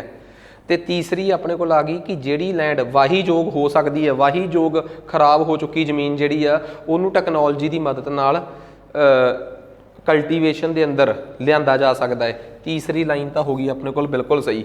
ਸੋ ਕੰਟੈਕਸਟ ਦੇ ਹਿਸਾਬ ਨਾਲ ਸਿਰਫ ਤੀਸਰਾ ਸਹੀ ਆ। ਹੁਣ ਮੈਂ ਤੁਹਾਨੂੰ ਨਾ ਇੱਕ ਵਾਰੀ ਬਾਰਨ ਲੈਂਡ, ਕਰੰਟ ਫੈਲੋ ਲੈਂਡ ਦੀ ਡੈਫੀਨੇਸ਼ਨ ਦੱਸਦਾ। ਕਰੰਟ ਫੈਲੋ ਲੈਂਡ ਹੁੰਦਾ ਉਹ ਜ਼ਮੀਨ ਜਿਹਨੂੰ 1 ਸਾਲ ਤੱਕ ਖਾਲੀ ਛੱਡ ਕੇ ਅਗਲੇ ਸਾਲ ਵਾਹੀਯੋਗ ਬਣਾਇਆ ਜਾ ਸਕੇ, ਜਿਹਨੂੰ ਅਸੀਂ ਕਹਿੰਦੇ ਫੈਲੋ ਲੈਂਡ। ਖਰਾਬ ਹੋਈ ਜ਼ਮੀਨ ਉਹਦੇ ਵਾਸਤੇ ਹੁੰਦਾ ਹੈ ਉਹ ਜ਼ਮੀਨ ਜਿਹਨੂੰ 1 ਸਾਲ ਤੋਂ ਲੈ ਕੇ 5 ਸਾਲ ਤੱਕ ਲਈ ਖਾਲੀ ਛੱਡ ਕੇ ਫਿਰ ਵਾਹੀਯੋਗ ਬਣਾਇਆ ਜਾਂਦਾ ਹੈ। ਤੀਸਰੇ ਨੰਬਰ 'ਤੇ ਮੈਂ ਇੱਥੋਂ ਨਾਲ ਬੋਲੀ ਵੀ ਜਾਂਦਾ, ਕਰੰਟ ਫੈਲੋ ਲੈਂਡ ਜਿਹਨੂੰ ਐਟਲੀਸਟ 1 ਸਾਲ, ਵੱਧ ਤੋਂ ਵੱਧ 1 ਸਾਲ ਵਾਸਤੇ ਖਾਲੀ ਛੱਡਣਾ ਪਵੇ, ਜਿਹਨੂੰ 1 ਸਾਲ ਤੋਂ ਲੈ ਕੇ 5 ਸਾਲਾਂ ਲਈ ਖਾਲੀ ਛੱਡਣਾ ਪਵੇ, ਉਹਨੂੰ ਕਹਿੰਦੇ ਆ ਫੈਲੋ ਅਦਰ ਦੈਨ ਕਰੰਟ ਫੈਲੋ। ਤੀਸਰੀ ਹੁੰਦੀ ਆ ਕਲਚਰ ਲੇਬਰ ਵੇਸਟ ਲੈਂਡ, ਜਿਹਨੂੰ ਆਪਾਂ ਕਹਿ ਸਕਦੇ ਹਾਂ ਕਿ 5 ਸਾਲਾਂ ਤੋਂ ਵੱਧ ਖਾਲੀ ਛੱਡ ਕੇ ਫਿਰ ਉਹਦੀ ਉਪਜਾਊ ਸ਼ਕਤੀ ਵਾਪਸ ਆਉਂਦੀ ਆ। ਤੇ ਜਿਹੜੀ ਕਿਸੇ ਵੀ ਕੰਮ ਦੀ ਜ਼ਮੀਨ ਨਹੀਂ ਉਹਨੂੰ ਕਹਿੰਦੇ ਬਾਰਨ ਐਂਡ ਵੇਸਟਲੈਂਡ। ਤੇ ਇਹਨੂੰ ਟੈਕਨੋਲੋਜੀ ਦੀ ਮਦਦ ਨਾਲ ਰਿਪੇਅਰ ਨਹੀਂ ਕੀਤਾ ਜਾ ਸਕਦਾ, ਪਰ ਹਾਂ ਕਲਚਰਲੇਬਲ ਵੇਸਟਲੈਂਡ ਜਿਹੜੀ 5 ਸਾਲ ਤੋਂ ਬਾਅਦ ਵਾਧੂ ਛੱਡ ਕੇ ਆਪਾਂ ਉਹਦੀ ਉਪਜਾਊ ਸ਼ਕਤੀ ਮੋੜ ਸਕਦੇ ਹਾਂ, ਉਹਨੂੰ ਵਾਪਸ ਲਿਆਂਦਾ ਜਾ ਸਕਦਾ ਹੈ। ਠੀਕ ਆ, ਸੋ ਓਬਵੀਅਸ ਜੀ ਗੱਲ ਆ, ਇਕੱਲਾ ਤੀਸਰਾ ਹੀ ਠੀਕ ਆ। ਸੋ ਚੈਪਟਰ ਆਪਣੇ ਆਪ 'ਚ ਦੇਖੋ, ਆਪਣੇ ਆਪ 'ਚ ਹੀ ਕੰਸੈਪਟ ਪੂਰਾ ਕਲੀਅਰ ਹੋ ਗਿਆ ਜੇ ਆਪਾਂ ਇਹਦੇ ਲੈਕਚਰ ਨੂੰ ਚੰਗੀ ਤਰ੍ਹਾਂ ਸੁਣਿਆ। ਪੋਪੂਲੇਸ਼ਨ ਚੇਂਜ, ਜਨਸੰਖਿਆ ਦੇ ਚੇਂਜ ਦੇ ਵਿੱਚ ਕਿਹੜੇ ਕਿਹੜੇ ਕੰਪੋਨੈਂਟਸ ਮੈਟਰ ਕਰਦੇ ਆ। ਦੇਖੋ, ਜਾਂ ਕਿਸੇ ਇੱਕ ਇਲਾਕੇ 'ਚ ਕਿੰਨੇ ਜਨਮ ਹੋਏ, ਜਾਂ ਇਮੀਗ੍ਰੇਸ਼ਨ ਕਿੰਨੇ ਲੋਕ ਆਏ, ਤੇ ਦੂਜੀ ਚੀਜ਼ ਕਿੰਨੇ ਮਰੇ ਤੇ ਕਿੰਨੇ ਗਏ। ਆ 4 ਚੀਜ਼ਾਂ। ਆ ਮੋਰਬਿਡਿਟੀ, ਬਿਮਾਰਪੁਣਾ, ਠੀਕ ਆ, ਇਹ ਤਾਂ ਮੈਟਰ ਹੀ ਨਹੀਂ ਕਰਦਾ ਯਾਰ। ਜਾਂ ਜਨਮ, ਜਾਂ ਮੌਤ, ਜਾਂ ਮਾਈਗ੍ਰੇਸ਼ਨ। ਮਾਈਗ੍ਰੇਸ਼ਨ ਵੀ 2 ਪ੍ਰਕਾਰ ਦੀ ਹੁੰਦੀ ਆ, ਸਮਝੋ ਇੱਕ ਗੱਲ। ਦੇਖੋ ਸਿੰਪਲ ਜੀ ਗੱਲ ਆ, ਰੋਗ ਜਾਂ ਬਿਮਾਰੀ ਤਾਂ ਨਿਰਭਰ ਹੀ ਨਹੀਂ ਕਰਦੀ। ਆਹ ਪਤਾ ਹੈ ਇਮੀਗ੍ਰੈਂਟਸ, ਐਮੀਗ੍ਰੈਂਟਸ, ਆਏ ਤੇ ਗਏ, ਜਨਮ ਤੇ ਮੌਤ। ਇਹ 4 ਚੀਜ਼ਾਂ ਜਿਹੜੀਆਂ ਨੇ ਤੈਅ ਕਰਦੀਆਂ ਕਿਸੇ ਵੀ ਇੱਕ ਇਲਾਕੇ ਦੀ ਪੋਪੂਲੇਸ਼ਨ ਨੂੰ। ਖੈਰ ਅੱਗੇ ਆ ਜਾਓ। ਅਗਲਾ ਸਵਾਲ ਆ ਗਿਆ ਜੀ ਆਪਣੇ ਕੋਲ, ਬੜਾ ਇੰਪੋਰਟੈਂਟ, ਹਿਊਮਨ ਡਿਵੈਲਪਮੈਂਟ ਇੰਡੈਕਸ। ਇਹਨੂੰ ਲੈ ਕੇ ਅਸੀਂ ਕਰੰਟ ਅਫੇਅਰਸ ਇੰਨਾ ਕੁਛ ਪੜ੍ਹ ਲੈਂਦੇ ਹਾਂ, ਪਰ ਕਈ ਵਾਰੀ ਪਤਾ ਲੱਗਦਾ ਕਿ ਸਵਾਲ ਤਾਂ ਯਾਰ ਅਗਲੇ ਨੇ ਸਟੈਟਿਕ 'ਚੋਂ ਹੀ ਪਾਤਾ। ਠੀਕ ਆ, ਹੁਣ ਜੇ ਆਪਾਂ ਕਰੰਟ 'ਚੋਂ ਇੰਨਾ ਕੁਛ ਪੜ੍ਹ ਲਿਆ ਤੇ ਸਟੈਟਿਕ ਸਵਾਲ ਦਾ ਜਵਾਬ ਕਿਵੇਂ ਦੇਣਾ, ਹੁਣ ਇਹ ਦੇਖੋ। ਕਹਿੰਦੇ ਮਨੁੱਖੀ ਵਿਕਾਸ ਸੂਚਕਾਂਕ ਦੇ ਸੰਦਰਭ ਦੇ ਵਿੱਚ ਦੱਸੋ ਕੀ ਕੀ ਗੱਲਾਂ ਸੱਚ ਨੇ। ਕਹਿੰਦੇ ਇਹ ਰਿਪੋਰਟ ਜਿਹੜੀ ਹਿਊਮਨ ਡਿਵੈਲਪਮੈਂਟ ਦੀ ਆ, ਇਹ ਇੱਕ ਐਨੂਅਲ ਰਿਪੋਰਟ ਆ ਜਿਹੜੀ UNDP ਵਾਲੇ 1990 ਤੋਂ ਛਾਪ ਰਹੇ ਆ, ਤੇ ਛਪਾਉਣ 'ਚ ਰੋਲ ਅਮਰਤਾ ਸੇਨ ਤੇ ਮਹਿਬੂਬੁਲ ਹੱਕ ਦਾ ਹੈ। ਸੋ ਇਹ ਵੀ ਆਪਾਂ ਨੂੰ ਚੰਗੀ ਤਰ੍ਹਾਂ ਪਤਾ ਇਹ ਗੱਲ। ਸੋ ਪਹਿਲੀ ਸਟੇਟਮੈਂਟ ਸਹੀ ਆ, ਦੂਜੀ ਗਲਤ, ਕਿਉਂਕਿ ਇਹਦਾ ਜੌਨ ਨੈਸ਼ ਨਾਲ ਕੋਈ ਸੰਬੰਧ ਨਹੀਂ। ਜਿਹੜੇ ਕੰਟਰੀਜ਼ ਦਾ ਵੈਰੀ ਹਾਈ HDI ਨੇ ਉਹ ਆ ਜਿਨ੍ਹਾਂ ਦਾ ਸਕੋਰ 0.6 ਤੋਂ ਵੱਧ ਆ। ਇਸ ਰਿਪੋਰਟ ਦੇ ਮੁਤਾਬਕ ਮੈਂ ਤੁਹਾਨੂੰ ਇੱਕ ਫੋਟੋ ਦਿਖਾ ਦਾਂ, ਜਿਨ੍ਹਾਂ ਦਾ HDI ਸਕੋਰ 0.8 ਤੋਂ ਵੱਧ ਆ, ਉਹ ਕੰਟਰੀ ਵੈਰੀ ਹਾਈ HDI ਵਾਲੇ ਹੁੰਦੇ ਆ। ਤੇ ਜਿਨ੍ਹਾਂ ਦਾ 0.7 ਤੋਂ 0.799 ਆ, ਉਹ ਹਾਈ HDI ਵਾਲੇ। ਜਿਨ੍ਹਾਂ ਦਾ 0.550 ਤੋਂ 0.699 ਦੇ ਵਿੱਚ ਆ, ਉਹ ਮੀਡੀਅਮ HDI। ਤੇ ਜਿਨ੍ਹਾਂ ਦਾ ਇਸ ਤੋਂ ਵੀ ਥੋੜ੍ਹਾ ਲੋ HDI। ਹੁਣ ਇੰਡੀਆ ਹਮੇਸ਼ਾ ਹੀ ਮੀਡੀਅਮ HDI 'ਚ ਰਿਹਾ ਹੈ, ਕਿਉਂਕਿ ਇੰਡੀਆ ਦਾ ਸਕੋਰ 0.6। HDI ਦੀ ਮੈਕਸਿਮਮ ਵੈਲਿਊ 1 ਹੁੰਦੀ ਆ ਤੇ HDI ਦੀ ਮਿਨੀਮਮ ਵੈਲਿਊ 0 ਹੁੰਦੀ ਆ। ਸੋ HDI 0 ਤੋਂ ਲੈ ਕੇ 1 ਦੇ ਵਿੱਚ ਫਲਕਚੁਏਟ ਕਰਦਾ ਰਹਿੰਦਾ ਹੈ। ਸੋ ਇਸ ਚੀਜ਼ ਨੂੰ ਲੈ ਕੇ ਵੀ ਇੱਕ ਸਵਾਲ ਬਣ ਗਿਆ। ਇਸ ਵਾਰ ਇੰਡੀਆ ਦਾ ਰੈਂਕ ਕਿਹੜਾ 22 ਵਾਲੇ ਰਿਪੋਰਟ 'ਚ ਜਿਹੜਾ ਦਸੰਬਰ 'ਚ ਆਈ ਸੀ, ਉਹਦੇ 'ਚ ਰੈਂਕ ਕਿਹੜਾ ਹੈ, ਪਹਿਲੇ ਨੰਬਰ 'ਤੇ ਕਿਹੜਾ ਹੈ। ਤਾਂ ਬੱਚਿਆਂ ਵਾਲੇ ਸਵਾਲ ਆਪੇ ਕਰਦੇ ਫਿਰੋਗੇ ਤੁਸੀਂ। ਇਹਦੇ 'ਚ ਕਿੰਨੇ ਇੰਡੀਕੇਟਰਸ ਹੁੰਦੇ ਆ, ਕਿੰਨੀਆਂ ਡਾਇਮੈਂਸ਼ਨਸ ਹੁੰਦੀਆਂ ਹੈ, ਇਹ ਵੀ ਮੈਨੂੰ ਲੱਗਦਾ ਤੁਸੀਂ ਆਪ ਹੀ ਕਰ ਲਓਗੇ। ਹੁਣ ਮੈਂ ਇਹਦੇ 'ਤੇ ਬਹੁਤ ਕੁਝ ਪੜ੍ਹਾ ਚੁੱਕਿਆ, ਬਟ ਆਹ ਚੀਜ਼ ਇੰਪੋਰਟੈਂਟ ਸੀ, ਸੋ ਇਹ ਵੀ ਕਵਰ ਕਰਤੀ ਇੱਕ ਬਹਾਨੇ। ਨੈਕਸਟ ਅੱਗੇ ਆ ਜਾਓ ਜੀ। ਸਵਾਲ ਕੀ ਕਹਿ ਰਿਹਾ? ਸਵਾਲ ਇਹ ਕਹਿ ਰਿਹਾ ਕਿ ਸਾਡੀਆਂ ਬੰਦਰਗਾਹਾਂ ਦੇ ਸੰਦਰਭ ਦੇ ਵਿੱਚ ਕਹਿੰਦਾ ਪੱਛਮੀ ਘਾਟ ਦੀਆਂ ਬੰਦਰਗਾਹਾਂ ਜ਼ਿਆਦੀਆਂ ਨੇ ਪੂਰਬੀ ਘਾਟ ਦੀਆਂ ਬੰਦਰਗਾਹਾਂ ਤੋਂ। ਕੋਚੀ ਬੰਦਰਗਾਹ ਜਿਹੜੀ ਆ ਵੇਮਬੰਦ ਕਿਆਲ, ਜਿਹਨੂੰ ਵੇਮਬੰਦ ਲੇਕ ਵੀ ਕਹਿ ਦਿੰਦੇ ਆ, ਜਿਹੜੀ ਕਿ ਇੰਡੀਆ ਦੀ ਲੌਂਗੈਸਟ ਲੇਕ ਆ, ਠੀਕ ਆ, ਜਿੱਥੇ ਨਹਿਰੂ ਟਰੋਫੀ ਹੁੰਦੀ ਉਹਦੇ ਕੰਢੇ ਤੇ ਆ। ਹਲਦੀਆ ਯਾਰ ਗਲਤ, ਹਲਦੀਆ ਤਾਂ ਹੈ ਹੀ ਆਪਣੀ ਹੁਗਲੀ ਨਦੀ ਤੇ ਆ, ਜਿਹਨੂੰ ਅਸੀਂ ਦਰਿਆਈ ਬੰਦਰਗਾਹ ਕਹਿੰਦੇ ਆ, ਰਿਵਰਾਈਨ ਪੋਰਟ ਕਹਿੰਦੇ ਆ, ਠੀਕ ਆ, ਜਿਹੜੀ ਰਿਵਰ 'ਚ ਜਾ ਕੇ ਅੰਦਰ ਨੂੰ ਬਣੀ ਹੋਈ ਆ। ਤੀਸਰਾ ਆਪਸ਼ਨ ਗਲਤ ਹੋ ਗਿਆ। ਕੋਚੀ ਬੰਦਰਗਾਹ ਕੇਰਲਾ ਦੇ ਵਿੱਚ ਵੇਮਬੰਦ ਲੇਕ ਦੇ ਨੇੜੇ ਆ, ਬਿਲਕੁਲ ਸਹੀ, ਤੇ ਵਲਿੰਗਟਨ ਆਈਲੈਂਡ ਤੇ ਆ। ਵੈਸਟਰਨ ਕੋਸਟ ਤੇ ਸਾਡੀਆਂ ਬੰਦਰਗਾਹਾਂ ਵੈਸੇ ਹੀ ਜ਼ਿਆਦੀਆਂ। ਦੀਨ ਦਿਆਲ ਉਪਾਧਿਆਏ ਜਿਹੜੀ ਕਿ ਕਾਂਡਲਾ ਵਾਲੀ ਆ, ਜਿਹਨੂੰ ਚਾਈਲਡ ਆਫ ਪਾਰਟੀਸ਼ਨ ਕਿਹਾ ਗਿਆ। ਫਿਰ ਉਸ ਤੋਂ ਬਾਅਦ ਮੁੰਬਈ, ਫਿਰ ਉਹਦਾ ਬੋਝ ਘਟਾਉਣ ਵਾਸਤੇ ਜਵਾਹਰ ਲਾਲ ਨਹਿਰੂ, ਤੇ ਉਹਦਾ ਬੋਝ ਘਟਾਉਣ ਵਾਸਤੇ ਤੁਸੀਂ ਮੈਨੂੰ ਦੱਸੋਗੇ ਕਿ ਪੰਜਾਬ ਭਾਰਤ ਦੀ 13ਵੀਂ ਬੰਦਰਗਾਹ ਜੋ ਕਿ ਮਹਾਰਾਸ਼ਟਰ 'ਚ ਬਣੀ ਆ, ਉਹਦਾ ਕੀ ਨਾਮ ਆ? ਇਹ ਮੈਂ ਪੜ੍ਹਾਇਆ ਹੋਇਆ, ਬੜਾ ਇੰਪੋਰਟੈਂਟ ਸਵਾਲ ਹੈ ਤਾਂ। 13ਵੀਂ ਬੰਦਰਗਾਹ ਭਾਰਤ ਦੀ। ਫਿਰ ਗੋਆ ਦੀ ਮੁਰਮੇਗਾਉਂ ਜਿਹੜੀ ਕਿ ਵਾਸਕੋ ਆਈਲੈਂਡ 'ਤੇ ਆ। ਫਿਰ ਕਰਨਾਟਕਾ ਦੀ ਨਿਊ ਮੰਗਲੌਰ। ਫਿਰ ਕੋਚੀ ਜਿਹੜੀ ਆਪਣੀ ਇਹਦੇ 'ਤੇ ਆ, ਵੇਮਬੰਦ ਲੇਕ 'ਤੇ ਆ, ਜਿਹੜੀ ਵਲਿੰਗਟਨ ਆਈਲੈਂਡ 'ਤੇ। ਇੰਡੀਆ ਦੀ ਸਭ ਤੋਂ ਥੱਲੜੀ ਬੰਦਰਗਾਹ ਦੈਟ ਇਜ਼ VO ਚੰਦਰਮ ਪੋਰਟ। ਤੁਸੀਂ ਕਮੈਂਟ ਕਰਕੇ ਦੱਸੋ ਕਿ VO ਚੰਦਰਮ ਪੋਰਟ ਦਾ ਦੂਜਾ ਨਾਮ ਕੀ ਆ? ਆ ਜਾਓ। ਫਿਰ ਉਸ ਤੋਂ ਉੱਪਰ ਚੇਨਈ ਪੋਰਟ, ਉਸ ਤੋਂ ਉੱਪਰ ਕਮਰਾਰਾਜਰ ਪੋਰਟ, ਜਿਹਨੂੰ ਇਨੋਰ ਪੋਰਟ ਵੀ ਕਿਹਾ ਜਾਂਦਾ ਹੈ। ਤੁਸੀਂ ਕਮੈਂਟ ਕਰਕੇ ਦੱਸੋਗੇ ਕਿ ਇੰਡੀਆ ਦੀ ਸਭ ਤੋਂ ਪਹਿਲੀ ਤੇ ਓਨਲੀ ਕਾਰਪੋਰੇਟ ਪੋਰਟ ਜਿਹੜੀ ਕਾਰਪੋਰੇਟਸ ਦੁਆਰਾ ਬਣਾਈ ਗਈ ਆ, ਉਹ ਕਿਹੜੀ ਆ? ਤੇ ਇੱਕ ਸਵਾਲ ਹੋਰ ਯਾਦ ਆ ਗਿਆ, ਇੰਡੀਆ ਦੀ ਪਹਿਲੀ ਲੈਂਡਲੋਰਡ ਮਾਡਲ ਤੇ ਬਣੀ ਹੋਈ ਬੰਦਰਗਾਹ ਕਿਹੜੀ ਆ? ਲੈਂਡਲੋਰਡ ਮਾਡਲ ਤੇ, ਠੀਕ ਆ। So next Visakhapatnam port, Andhra Pradesh 'ਚ। ਤੁਸੀਂ ਇਹ ਵੀ ਕਮੈਂਟ ਕਰਕੇ ਦੱਸੋਗੇ ਕਿ ਈਸਟਰਨ ਸਾਈਡ ਤੇ ਸਾਡੀ ਸਭ ਤੋਂ ਵੱਡੀ ਬੰਦਰਗਾਹ ਕਿਹੜੀ ਆ? ਉੜੀਸਾ ਦੀ ਪਰਾਦੀਪ ਪੋਰਟ। ਉਸ ਤੋਂ ਉੱਪਰ ਆ ਗਈ ਕੋਲਕਾਤਾ ਵਾਲੀ ਹੁਗਲੀ ਪੋਰਟ, ਜਿਹਨੂੰ ਅਸੀਂ ਰਿਵਰਾਈਨ ਪੋਰਟ ਕਹਿੰਦੇ ਆ। ਸੋ ਭਾਰਤ ਦੇ ਵਿੱਚ ਇੰਡੀਅਨ ਪੋਰਟਸ ਐਕਟ 1908 ਦੇ ਤਹਿਤ ਇਹ ਜਿਹੜੀਆਂ ਮੇਜਰ ਪੋਰਟਸ ਨੇ ਇਹਨਾਂ ਦੀ ਜ਼ਿੰਮੇਵਾਰੀ ਕੇਂਦਰ ਸਰਕਾਰ ਦੀ ਆ ਤੇ ਮਾਈਨਰ ਪੋਰਟਸ ਦੀ ਜ਼ਿੰਮੇਵਾਰੀ ਸੂਬਾ ਸਰਕਾਰਾਂ ਦੀ ਆ। ਸੋ ਆ ਚਲੋ ਲਿਖ ਹੀ ਦਿੱਤਾ ਉਹਨਾਂ ਨੇ, ਇੱਥੇ ਆ ਹੀ ਗਿਆ ਕਿ 13ਵੀਂ ਪੋਰਟ ਸਾਡੀ ਵਾਧਵਾਨ ਪੋਰਟ ਆ, ਜਿਹੜੀ JNTP ਦਾ ਜਵਾਹਰ ਲਾਲ ਨਹਿਰੂ ਪੋਰਟ ਟਰਸਟ ਦਾ ਲੋਡ ਘਟਾਉਣ ਵਾਸਤੇ ਵਾਧਵਾਨ 'ਚ ਬਣੀ ਆ। ਸੋ ਮੋਸਟ ਇੰਪੋਰਟੈਂਟ ਗੱਲ ਆ। ਸੋ ਜਿੰਨੀਆਂ ਗੱਲਾਂ ਮੈਂ ਤੁਹਾਨੂੰ ਦੱਸੀਆਂ ਹੁਣ ਤੁਸੀਂ ਆਪ ਦੇਖੋ, ਵੈਸਟ ਵਾਲੇ ਪਾਸੇ ਜਾ ਦੀਆਂ, ਆ ਵੀ ਸਹੀ ਆ, ਤੀਜੀ ਗਲਤ ਆ। ਨੈਕਸਟ ਅੱਗੇ ਆ ਗਿਆ ਜੀ ਆਪਣੇ ਕੋਲ ਸਵਾਲ ਨੰਬਰ 10। ਟੂੰਡਰਾ ਬਨਸਪਤੀ ਬਾਰੇ ਅਸੀਂ ਇੱਕ ਸਵਾਲ ਪੁੱਛ ਰਿਹਾ ਤੁਹਾਨੂੰ, ਕਹਿੰਦੇ ਇੱਥੇ ਮੈਮਲਸ ਨਹੀਂ ਹੁੰਦੇ। ਟੂੰਡਰਾ ਬਨਸਪਤੀ, ਜਿਨ੍ਹਾਂ ਨੇ ਮੇਰੇ ਕੋਲ ਵੈਜੀਟੇਸ਼ਨ ਵਾਲਾ ਚੈਪਟਰ ਪੜ੍ਹਿਆ ਹੈ, ਠੀਕ ਆ, ਉਹ ਮੈਂ ਤੁਹਾਨੂੰ ਦੱਸ ਹੀ ਦਿੱਤਾ ਕਿ ਇਹ ਅਸਲ ਦੇ ਵਿੱਚ ਟੂੰਡਰਾ ਬਨਸਪਤੀ ਜਿਹੜੀ ਆ ਇਹ ਬਿਲਕੁਲ ਆਰਕਟਿਕ ਵਾਲੇ ਪਾਸੇ ਹੁੰਦੀ ਹੈ, ਬਰਫ਼ ਦੇ ਕੋਲ, ਬਰਫ਼ ਦੇ ਵਿੱਚ। ਇਹ ਨਹੀਂ ਕਿ ਉੱਥੇ ਮੈਮਲਸ ਨਹੀਂ ਹੁੰਦੇ, ਹੁੰਦੇ ਆ ਉੱਥੇ ਵੀ, ਉਹਨਾਂ ਦੇ ਪਿਜਨਸ ਵਗੈਰਾ ਪਾਏ ਜਾਂਦੇ ਆ, ਤੇ ਉੱਥੇ ਲਾਈਕਨਸ, ਮੋਸਿਸ, ਤੇ ਉੱਥੇ ਬਨਸਪਤੀ ਵੀ ਹੁੰਦੀ ਆ। ਇਟ ਮੀਨਸ ਇਹ ਬਿਲਕੁਲ ਨਹੀਂ ਕਿ ਉੱਥੇ ਜਾਨਵਰ ਹੈ ਨਹੀਂ। ਦੂਜੀ ਗੱਲ, ਵੈਜੀਟੇਸ਼ਨ ਦੇ ਮਾਮਲੇ 'ਚ ਉੱਥੇ ਮੋਸਸ, ਲਾਈਕਨਸ, ਇਹ ਚੀਜ਼ਾਂ ਤਾਂ ਪਾਈਆਂ ਜਾਂਦੀਆਂ ਨੇ, ਠੀਕ ਆ।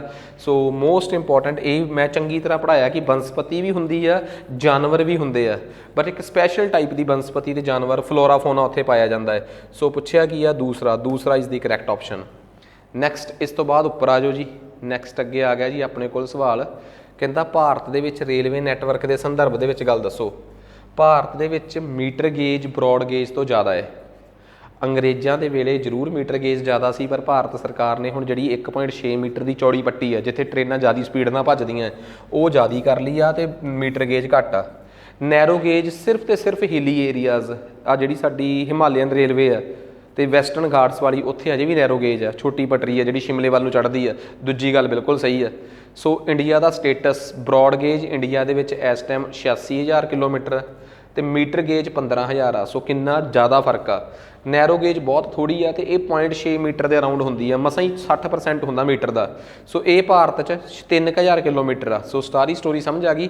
ਇੰਡੀਆ ਦੀ ਸਭ ਤੋਂ ਪਹਿਲੀ ਰੇਲਵੇ 1853 'ਚ ਚੱਲਦੀ ਆ, ਤੇ ਪੰਜਾਬ ਦੀ ਸਭ ਤੋਂ ਪਹਿਲੀ ਰੇਲਵੇ 1863 ਦੇ ਵਿੱਚ ਚੱਲਦੀ ਆ, PWD ਦੇ ਆਫੀਸ਼ੀਅਲ ਸਟੇਟਮੈਂਟ ਦੇ ਮੁਤਾਬਕ, ਜੋ ਕਿ ਹਿੰਦੁਸਤਾਨ ਟਾਈਮਸ 'ਚ ਛਪੀ ਸੀ। ਤੁਸੀਂ ਮੈਨੂੰ ਦੱਸੋਗੇ ਕਿ ਪੰਜਾਬ ਦੀ ਪਹਿਲੀ ਰੇਲਵੇ ਐਗਜ਼ੈਕਟ ਕਿੰਨੀ ਤਰੀਕ ਨੂੰ ਚੱਲੀ?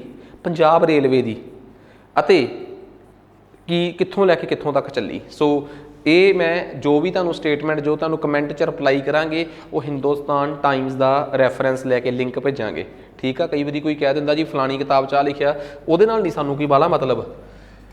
ਪੇਂਡੂ ਬਸਤੀਆਂ ਦੇ ਸੰਦਰਭ ਦੇ ਵਿੱਚ ਸਾਨੂੰ ਦੱਸੋ ਕਿ ਕਲਸਟਰਡ ਸੈਟਲਮੈਂਟ ਜਿਹੜੀਆਂ ਨੇ ਉਹ ਜ਼ਿਆਦਾਤਰ ਐਲੂਵੀਅਲ ਸੋਇਲਸ 'ਚ ਪਾਈਆਂ ਜਾਂਦੀਆਂ, ਤੇ ਸੈਮੀ ਕਲਸਟਰਡ ਜਿਹੜਾ ਹੈ ਉਹ ਰਾਜਸਥਾਨ ਤੇ ਗੁਜਰਾਤ ਦੇ ਵਿੱਚ, ਜਿੱਥੇ ਥੋੜ੍ਹੀ ਜਿਹੀ ਰੇਤਲਾ ਇਲਾਕਾ, ਉੱਥੇ ਪਾਈਆਂ ਜਾਂਦੀਆਂ। ਬਿਲਕੁਲ ਸਿੰਪਲ ਗੱਲ ਆ ਯਾਰ। ਕਲਸਟਰਡ ਸੈਟਲਮੈਂਟ ਦਾ ਮਤਲਬ ਆ ਕਿ ਜਿੱਥੇ ਪੂਰੇ ਦਾ ਪੂਰਾ ਯੂਨਿਟ ਇਕੱਠਾ ਰਵੇ। ਖਿੰਡਵੀਆਂ ਜੀਆਂ ਬਸਤੀਆਂ ਜਿਹੜੀਆਂ ਨੇ ਸੈਮੀ ਕਲਸਟਰਡ, ਉਹ ਸਾਨੂੰ ਰੇਗਿਸਤਾਨ 'ਚ ਪਾਈਆਂ ਜਾਣਗੀਆਂ, ਕਿਉਂਕਿ ਇੱਕੋ ਜਗ੍ਹਾ 'ਤੇ ਇੰਨਾ ਪਾਣੀ ਨਹੀਂ ਹੁੰਦਾ ਕਿ ਉੱਥੋਂ ਦੇ ਲੋਕ ਉਸ ਸੰਸਾਧਨਾਂ 'ਤੇ ਜੰਮੇ ਰਹਿਣ। ਤੇ ਪਲੇਨ ਏਰੀਆਸ 'ਚ ਲੋਕ ਇਕੱਠੇ ਹੋ ਕੇ ਵੱਡੇ ਵੱਡੇ ਪਿੰਡਾਂ ਦੇ ਰੂਪ 'ਚ ਰਹਿੰਦੇ ਆ, ਕਲਸਟਰਸ ਦੇ ਰੂਪ 'ਚ ਰਹਿੰਦੇ ਆ। ਸੋ ਕਲਸਟਰ ਤੇ ਸੈਮੀ ਕਲਸਟਰ ਦਾ ਕੰਸੈਪਟ ਵੀ ਕਈ ਵਾਰੀ ਨਹੀਂ ਪਤਾ ਲੱਗਦਾ ਕਿਸੇ ਨੂੰ। ਸੋ ਇਹ ਦੋ ਪ੍ਰਕਾਰ ਦੀਆਂ ਬਸਤੀਆਂ ਬਾਰੇ ਮੈਂ ਚੰਗੀ ਤਰ੍ਹਾਂ ਦੱਸਦਾ ਤੁਹਾਨੂੰ। ਕਹਿੰਦੇ ਹੇਠ ਲਿਖਿਆ ਰਾਜਾਂ ਜਾਂ ਕੇਂਦਰ ਸ਼ਾਸਿਤ ਪ੍ਰਦੇਸ਼ਾਂ ਨੂੰ ਆਬਾਦੀ ਦੀ ਸੰਘਣਤਾ ਜਾਂ ਘਣਤਾ ਦੇ ਸੰਦਰਭ ਦੇ ਘਟਦੇ ਕ੍ਰਮ ਚ ਲਾਓ। ਸਭ ਤੋਂ ਵੱਧ ਪੋਪੂਲੇਸ਼ਨ ਡੈਂਸਿਟੀ ਤੁਸੀਂ ਜਾਣਦੇ ਹੋ, ਮੈਂ ਜਾਣਦਾ ਬਿਹਾਰ 'ਚ, ਦੂਜੇ ਨੰਬਰ 'ਤੇ ਵੈਸਟ ਬੰਗਾਲ 'ਚ, ਇਹ ਰੱਟਾ ਹੀ ਮਾਰਨਾ ਪੈਣਾ। ਤੀਜੇ ਨੰਬਰ 'ਤੇ ਯੂਪੀ 'ਚ, ਤੇ ਅਰੁਣਾਚਲ ਪ੍ਰਦੇਸ਼ ਤਾਂ ਹੈ ਹੀ ਨਾ ਦੇ ਬਰਾਬਰ ਆ, ਠੀਕ ਆ। ਸੋ ਆਪਣੇ ਕੋਲ ਆਂਸਰ ਆ ਗਿਆ 1 2 3 4, 4 ਆਪਸ਼ਨ ਇਜ਼ ਦੀ ਕਰੈਕਟ। ਸੋ ਇਹ ਤਾਂ ਤੁਸੀਂ ਰੱਟਾ ਹੀ ਮਾਰੋਗੇ। ਹੁਣ 2011 ਦੀ ਪੋਪੂਲੇਸ਼ਨ ਏਰੀਆ, ਪੋਪੂਲੇਸ਼ਨ ਡੈਂਸਿਟੀ ਉੱਪਰੋਂ ਕਿਹੜੇ ਆ, ਥੱਲਿਓਂ ਕਿਹੜੇ ਆ, ਇਹ ਥੋੜ੍ਹਾ ਜਿਹਾ ਯਾਦ ਕਰ ਲਿਓ, ਕਿਉਂਕਿ ਹਿਊਮਨ ਜੋਗਰਾਫੀ ਤੁਹਾਡੇ ਸਿਲੇਬਸ 'ਚ ਆ ਅਤੇ ਪੁੱਛੀ ਜਾ ਸਕਦੀ ਹੈ। ਸੋ ਆਪਾਂ ਇਹਦੇ 'ਚ ਕੋਈ ਵੀ ਇਗਨੋਰ ਨਹੀਂ ਕਰ ਸਕਦੇ ਕੁਛ ਵੀ, ਠੀਕ ਆ। ਨੈਕਸਟ ਉਸ ਤੋਂ ਬਾਅਦ ਅਗਲਾ ਸਵਾਲ ਆ ਗਿਆ ਜੀ ਆਪਣੇ ਕੋਲ, ਸਵਾਲ ਨੰਬਰ 6ਵਾਂ। ਭਾਰਤ 'ਚ ਜਿਹੜੇ ਇਨਲੈਂਡ ਵਾਟਰਵੇ, ਅੰਦਰੂਨੀ ਜਲ ਮਾਰਗ ਨੇ, ਉਹਨਾਂ ਦੇ ਸੰਦਰਭ 'ਚ ਕਹਿੰਦੇ ਜਿਹੜਾ ਨੈਸ਼ਨਲ ਵਾਟਰਵੇ 1 ਆ ਇੰਡੀਆ ਦਾ ਸਭ ਤੋਂ ਵੱਡਾ, ਇਹ ਗੰਗਾ, ਭਾਗੀਰਥੀ, ਹੁਗਲੀ ਆ। ਬਿਲਕੁਲ ਇਲਾਹਾਬਾਦ ਤੋਂ ਲੈ ਕੇ ਹੁਗਲੀ ਤੱਕ ਜਾਂਦਾ, ਸਹੀ ਆ। ਨੈਸ਼ਨਲ ਵਾਟਰਵੇ 2 ਜਿਹੜਾ ਹੈ ਉਹ ਬ੍ਰਹਮਪੁੱਤਰਾ ਰਿਵਰ 'ਚ ਆ। ਹੁਣ ਆ ਜਾਓ ਇੰਡੀਆ ਦੇ ਵਾਟਰਵੇ ਚੈੱਕ ਕਰਾ ਦਾ ਤੁਹਾਨੂੰ ਮੈਂ ਸਾਰੇ। ਆਹ ਤੇ ਆ ਗਿਆ ਜੀ ਨੈਸ਼ਨਲ ਵਾਟਰਵੇ 1, ਠੀਕ ਆ। ਨੈਸ਼ਨਲ ਵਾਟਰਵੇ 2 ਬ੍ਰਹਮਪੁੱਤਰਾ ਰਿਵਰ 'ਚ ਅਰੁਣਾਚਲ ਦੇ ਸਾਦੀਆ ਤੋਂ ਸ਼ੁਰੂ ਹੁੰਦਾ ਤੇ ਇਹ ਵੱਧਦਾ ਇੱਥੋਂ ਤੱਕ। उस तो बाद नैशनल वाटरवे 4 ਜਿਹੜਾ है ਉਹ ਕ੍ਰਿਸ਼ਨਾ ਮਹਾਨਦੀ ਕਾਵੇਰੀ ਇਹਨਾਂ ਨਦੀਆਂ ਨੂੰ ਜੋੜਦਾ ਹੈ। ਆਹ ਵਾਲੀਆਂ ਨਦੀ ਇਹਨਾਂ ਦੇ ਸਾਰੇ ਲਿੰਕ ਜੋੜਦਾ ਹੈ ਆਪਸ 'ਚ। ਉਸ ਤੋਂ ਬਾਅਦ ਨੈਸ਼ਨਲ ਵਾਟਰਵੇ 3 ਜਿਹੜਾ ਹੈ ਉਹ ਭਾਰਤ ਪੂਜਾ ਵਰਗੀਆਂ ਕੇਰਲਾ ਦੀਆਂ ਛੋਟੀਆਂ ਛੋਟੀਆਂ ਨਦੀਆਂ ਜੋੜਦਾ, ਵੈਸਟ ਕੋਸਟ ਦੀਆਂ ਕਨਾਲਸ। ਨੈਸ਼ਨਲ ਵਾਟਰਵੇ 4 ਤੁਹਾਨੂੰ ਦੱਸ ਹੀ ਦਿੱਤਾ ਕਿ ਕ੍ਰਿਸ਼ਨਾ ਕਾਵੇਰੀ ਅਤੇ ਆਹ ਮਹਾਨਦੀ ਇਹਨਾਂ ਨਦੀਆਂ ਨੂੰ ਜੋੜਦਾ ਹੈ। ਨੈਸ਼ਨਲ ਵਾਟਰਵੇ 5 ਜਿਹੜਾ ਹੈ ਉਹ ਬਾਹਮਣੀ ਜਿਹੜੀਆਂ ਨਦੀਆਂ ਨੇ, ਬਾਹਮਣੀ ਮਹਾਨਦੀ ਇਹਨਾਂ ਨਦੀਆਂ ਨੂੰ ਜੋੜਦਾ ਹੈ। ਕਿੱਥੇ ਭਲਾ? ਉੜੀਸਾ 'ਚ। ਸੋ ਇਹ ਕੁਛ ਮੇਨ ਵਾਟਰਵੇਜ਼ ਨੇ। ਸੋ ਜੇ ਆਪਾਂ ਇਹਨਾਂ ਦੇ ਸੰਦਰਭ 'ਚ ਗੱਲ ਕਰੀਏ ਤਾਂ ਆ ਜਾਓ ਆਪਾਂ ਹੁਣ ਗੱਲ ਕਰਦੇ ਹਾਂ ਸਵਾਲ 'ਤੇ। ਕਹਿੰਦਾ ਨੈਸ਼ਨਲ ਵਾਟਰਵੇ 1 ਗੰਗਾ ਹੁਗਲੀ ਵਾਲਾ ਬਿਲਕੁਲ ਸਹੀ ਆ। 2 ਬ੍ਰਹਮਪੁੱਤਰਾ ਵਾਲਾ ਹੈ ਅਤੇ ਉਹਦੀਆਂ ਲੋਹਿਤ ਵਗੈਰਾ ਉਹਦੀਆਂ ਟ੍ਰਿਬਿਊਟਰੀਜ਼ 'ਚ ਵੀ ਆਉਂਦੀਆਂ ਹੈ। ਨੈਸ਼ਨਲ ਵਾਟਰਵੇ 3 ਕ੍ਰਿਸ਼ਨਾ ਕਾਵੇਰੀ ਵਾਲਾ ਨੀਗਾ। ਕ੍ਰਿਸ਼ਨਾ ਕਾਵੇਰੀ ਵਾਲਾ ਨੈਸ਼ਨਲ ਵਾਟਰਵੇ ਨੰਬਰ 4 ਆ ਲਿਖਿਆ ਹੋਇਆ। 3 ਜਿਹੜਾ ਹੈ ਭਾਰਤ ਪੂਜਾ ਅਤੇ ਹੋਰ ਜਿਹੜੀਆਂ ਕੇਰਲਾ ਦੀਆਂ ਛੋਟੀਆਂ ਛੋਟੀਆਂ ਵੇਮਬੰਦ ਲੇਕ ਵਾਲੀਆਂ ਨਦੀਆਂ ਉਹਨਾਂ ਨੂੰ ਜੋੜਦਾ ਹੈ। ਸੋ 3 ਕਿੱਥੇ ਆ, 4 ਕਿੱਥੇ ਆ, 5 ਕਿੱਥੇ ਆ, 1 ਕਿੱਥੇ ਆ, 2 ਕਿੱਥੇ ਆ? ਥੋੜ੍ਹਾ ਜਿਹਾ ਰੱਟਾ ਵੱਜਾ ਹੋਊਗਾ ਤਾਂ ਜ਼ਿਆਦਾ ਵਧੀਆ ਰਹੋਗੇ। ਠੀਕ ਆ। ਸੋ ਮੋਸਟ ਇੰਪੋਰਟੈਂਟ ਆ। ਨੈਕਸਟ ਉਸ ਤੋਂ ਬਾਅਦ ਅੱਗੇ ਆ ਜਾਓ ਜੀ। ਆਪਣੇ ਕੋਲ ਅੱਗੇ ਆ ਗਿਆ ਅਗਲਾ ਸਵਾਲ, ਕਿਉਂਕਿ ਇਹਦਾ ਪਤਾ ਲੱਗ ਗਿਆ ਸਾਨੂੰ ਕਿ 1 ਐਂਡ 2 3 ਤਾਂ ਗਲਤ ਹੋ ਗਿਆ ਜੀ। ਸੋ ਅੱਗੇ ਆਪਣੇ ਕੋਲ ਆ ਗਿਆ ਹਾਂਜੀ, ਕਹਿੰਦੇ ਜੀ ਸਲੈਸ਼ ਐਂਡ ਬਰਨ ਐਗਰੀਕਲਚਰ, ਸਾੜੋ ਮਤਲਬ ਕਿ ਸਾੜ ਦਿਓ ਅਤੇ ਖੇਤੀ ਕਰ ਲਓ, ਇਹ ਕੰਸੈਪਟ ਜਿਹਨੂੰ ਆਪਾਂ ਜੂਮ ਕਲਟੀਵੇਸ਼ਨ ਵੀ ਕਹਿ ਦਿੰਦੇ ਹਾਂ, ਕਿਹੜੀ ਸਟੇਟ 'ਚ ਕਿਹੜੇ ਨਾਮ ਨਾਲ ਪੁਕਾਰੀ ਜਾਂਦੀ ਆ? ਮੱਧ ਪ੍ਰਦੇਸ਼ 'ਚ ਬਿਵਾਰ, ਪੁੱਡੂ ਆਂਧਰਾ ਪ੍ਰਦੇਸ਼ 'ਚ, ਬਰਿੰਗਾ ਯੂਪੀ ਉੜੀਸਾ 'ਚ ਅਤੇ ਕਰੂਵਾ ਝਾਰਖੰਡ 'ਚ। ਹੁਣ ਇੱਕ ਗੱਲ ਬੜੀ ਕਲੀਅਰ ਆ, 4 ਹੀ ਸਟੇਟਮੈਂਟਾਂ ਸਹੀ ਆ ਅਤੇ ਆਹ ਤੁਹਾਡੇ ਸਾਹਮਣੇ ਮੈਂ ਟੇਬਲ ਬਣਾਤਾ। ਤੁਸੀਂ ਮੰਨ ਕੇ ਚੱਲੋ ਐਗਰੀਕਲਚਰ ਵਾਲੇ 'ਚੋਂ ਮੈਂ 3 ਸਵਾਲ ਪਾਤੇ। ਇਹ ਵੀ ਬੜਾ ਇੰਪੋਰਟੈਂਟ ਸਵਾਲ ਆ ਕਿ ਸਲੈਸ਼ ਐਂਡ ਬਰਨ ਕਲਟੀਵੇਸ਼ਨ ਜਿਹੜੀ ਹੈ ਸਾਡੀ ਖੇਤੀਬਾੜੀ ਦਾ ਇੱਕ ਤਰੀਕਾ ਹੈ ਜੋ ਕਿ ਪਹਾੜੀ ਏਰੀਆ ਸੰਘਣੇ ਜੰਗਲਾਂ ਵਾਲੇ ਏਰੀਏਜ਼ 'ਚ ਬਹੁਤ ਯੂਜ਼ ਹੁੰਦਾ ਹੈ। ਇਹਨੂੰ ਦੁਨੀਆ 'ਚ ਕੀ ਕਹਿੰਦੇ ਆ? ਲਦਾਖ ਕਹਿੰਦੇ, ਇੰਡੋਨੇਸ਼ੀਆ 'ਚ ਰੇ, ਵੀਅਤਨਾਮ 'ਚ ਰੋਕਾ ਇਹਨੂੰ ਬ੍ਰਾਜ਼ੀਲ 'ਚ ਕਹਿੰਦੇ ਆ, ਮਸੋਲੀ ਇਹਨੂੰ ਸੈਂਟਰਲ ਅਫਰੀਕਾ 'ਚ ਕਹਿੰਦੇ ਆ, ਅਤੇ ਇਹਨੂੰ ਮਿਲਪਾ ਮੈਕਸੀਕੋ 'ਚ ਕਹਿੰਦੇ ਆ, ਅਤੇ ਸੈਂਟਰਲ ਅਮੈਰੀਕਾ 'ਚ ਕੋਨੂਕੋ ਵੈਨੀਜ਼ੂਲਾ 'ਚ। ਇੰਡੀਆ ਦੇ ਵਿੱਚ ਇਹਨੂੰ ਨਾਰਥ ਈਸਟ 'ਚ ਜੂਮ ਕਲਟੀਵੇਸ਼ਨ ਕਹਿ ਦਿੰਦੇ ਆ। ਠੀਕ ਆ। ਮੇਘਾਲਿਆ, ਮਿਜ਼ੋਰਮ, ਨਾਗਾਲੈਂਡ 'ਚ ਅਤੇ ਪਮਲਊ ਇਹਨੂੰ ਮਣੀਪੁਰ 'ਚ ਕਹਿ ਦਿੰਦੇ ਆ। ਬਸਤਰ ਇਲਾਕੇ 'ਚ ਇਹਨੂੰ ਦੀਪਾ ਕਹਿ ਦਿੰਦੇ ਆ, ਅਤੇ ਅੰਡੇਮਾਨ ਨਿਕੋਬਾਰ ਵਗੈਰਾ 'ਚ ਕਹਿ ਦਿੰਦੇ ਆ। ਸੋ ਕਿਹੜੇ ਇਲਾਕੇ 'ਚ ਇਹਨੂੰ ਕੀ ਕਹਿੰਦੇ ਆ? ਜੰਗਲ ਨੂੰ ਅੱਗ ਲਾ ਕੇ ਸਾਫ਼ ਕਰ ਦਿੱਤਾ ਜਾਂਦਾ, ਫਿਰ ਖੇਤੀ ਕਰ ਲਈ ਜਾਂਦੀ। ਜਦੋਂ ਜ਼ਮੀਨ ਅਨਫਰਟਾਈਲ ਹੋ ਜਾਂਦੀ ਛੱਡ ਦਿੱਤਾ ਜਾਂਦਾ, ਉੱਥੇ ਹੌਲੀ ਹੌਲੀ ਜੰਗਲ ਆਪੇ ਉੱਗਾਉਂਦਾ, ਫਿਰ ਇੱਕ ਰੋਟੇਸ਼ਨ ਚੱਲਦੀ ਆ। ਸੋ ਇਹ ਕੰਸੈਪਟ ਆ। ਨੈਕਸਟ ਉਸ ਤੋਂ ਬਾਅਦ ਅੱਗੇ ਆਪਣੇ ਕੋਲ ਆ ਗਿਆ ਜੀ ਸਵਾਲ। ਆਪਣੇ ਕੋਲ ਇਹ ਆ, ਕਹਿੰਦੇ ਪੋਪੂਲੇਸ਼ਨ ਦੇ ਸੰਦਰਭ ਦੇ ਵਿੱਚ ਦੱਸੋ ਕੀ ਕਹਾਣੀ ਆ। ਕਹਿੰਦੇ ਯੂਨਾਈਟਿਡ ਨੇਸ਼ਨਸ ਦੇ ਮੁਤਾਬਕ ਵਰਲਡ ਦੀ ਪੋਪੂਲੇਸ਼ਨ 1 ਬਿਲੀਅਨ 1500 AD 'ਚ ਹੋ ਗਈ ਸੀ। ਪਹਿਲਾ ਸਵਾਲ ਸਟੇਟਮੈਂਟ। 60 ਸਾਲ ਤੋਂ ਘੱਟ ਲੱਗਿਆ ਆਬਾਦੀ ਨੂੰ ਡਬਲ ਹੋਣ 'ਚ। ਤੁਸੀਂ ਕਹੋਗੇ ਪੁੱਛਿਆ ਕਿਉਂ? 2022 ਦੇ ਵਿੱਚ ਨਵੰਬਰ ਦੇ ਮਹੀਨੇ ਦੇ ਵਿੱਚ ਪਾਪੂਲੇਸ਼ਨ ਸਾਡੀ 8 ਬਿਲੀਅਨ ਹੋ ਗਈ ਸੀ। ਅਸੀਂ 8 ਬਿਲੀਅਨ ਦੀ ਧਰਤੀ ਹਾਂ ਹੁਣ, ਅਤੇ ਕੁਛ ਕੁ ਸਾਲ ਹੀ ਲੱਗੇ ਸੀ 8 ਬਿਲੀਅਨ ਹੋਣ 'ਚ। 7 ਤੋਂ 8 ਬਿਲੀਅਨ ਹੋਣ 'ਚ ਕੁਛ ਕੁ ਸਾਲ ਹੀ ਲੱਗੇ ਆ। ਆਈ ਥਿੰਕ ਮੈਨੂੰ ਲੱਗਦਾ 5 ਬਿਲੀਅਨ 'ਤੇ ਅਸੀਂ 11 ਜੁਲਾਈ 1987 ਨੂੰ ਸੀਗੇ ਜਦੋਂ ਤੋਂ ਅਸੀਂ ਵਰਲਡ ਪਾਪੂਲੇਸ਼ਨ ਡੇ ਮਨਾਉਣ ਲੱਗ ਪਏ 89 ਤੋਂ ਪਹਿਲਾਂ। ਉਸੇ ਦਿਨ ਦੀ ਹੀ ਯਾਦ 'ਚ ਮਨਾਉਂਦੇ ਹਾਂ, 11 ਜੁਲਾਈ ਦੀ ਯਾਦ 'ਚ। ਠੀਕ ਆ। ਸੋ ਯੂਨਾਈਟਿਡ ਨੇਸ਼ਨਸ ਦੇ ਮਾਮਲੇ 'ਚ ਦੇਖਿਆ ਜਾਵੇ ਤਾਂ ਮੈਂ ਤੁਹਾਨੂੰ NCERT ਦੀ ਇੱਕ ਫੋਟੋ ਦਿਖਾਉਣਾ। ਕਹਿੰਦੇ 1 ਬਿਲੀਅਨ ਤਾਂ ਅਸੀਂ 1804 'ਚ ਹੋਏ ਹਾਂ ਜਾ ਕੇ। ਠੀਕ ਆ। ਪਹਿਲੀ ਸਟੇਟਮੈਂਟ ਗਲਤ, ਉਹ ਕਹਿੰਦੇ 15ਵੀਂ ਸਦੀ 'ਚ ਹੋ ਗਏ। ਦੂਜੀ ਗੱਲ, ਅਸੀਂ ਅਨੁਮਾਨ ਲਾਇਆ ਸੀ 2025 'ਚ, ਪਰ 2022 'ਚ ਹੀ ਅਸੀਂ ਹੋ ਗਏ ਆਪਣੇ 8 ਬਿਲੀਅਨ। ਉਹ ਕਹਿੰਦੇ ਕਿ ਸਾਨੂੰ ਕਿੰਨੇ ਬਿਲੀਅਨ ਹੋਣ 'ਚ? ਸਵਾਲ ਇਹ ਸੀ ਕਿ ਸਾਨੂੰ 1 ਬਿਲੀਅਨ ਤੋਂ 2 ਬਿਲੀਅਨ ਹੋਣ 'ਚ, 1 ਬਿਲੀਅਨ ਤੋਂ 2 ਬਿਲੀਅਨ ਹੋਣ 'ਚ 123 ਸਾਲ ਲੱਗੇ ਆ, ਪਰ ਇਹ ਕਹਿੰਦੇ ਕਿ 60 ਸਾਲ ਲੱਗੇ ਆ। ਸੋ ਇਹ ਵੀ ਸਟੇਟਮੈਂਟ ਗਲਤ ਹੋ ਗਈ। ਸੋ ਅੱਜ ਦੇ ਜ਼ਮਾਨੇ 'ਚ ਦੇਖਿਆ ਜਾਵੇ ਨਵੰਬਰ 2022 'ਚ ਅਸੀਂ 8 ਬਿਲੀਅਨ ਹੋ ਗਏ ਸੀ, ਅਤੇ ਸਾਨੂੰ 8 ਬਿਲੀਅਨ ਹੋਣ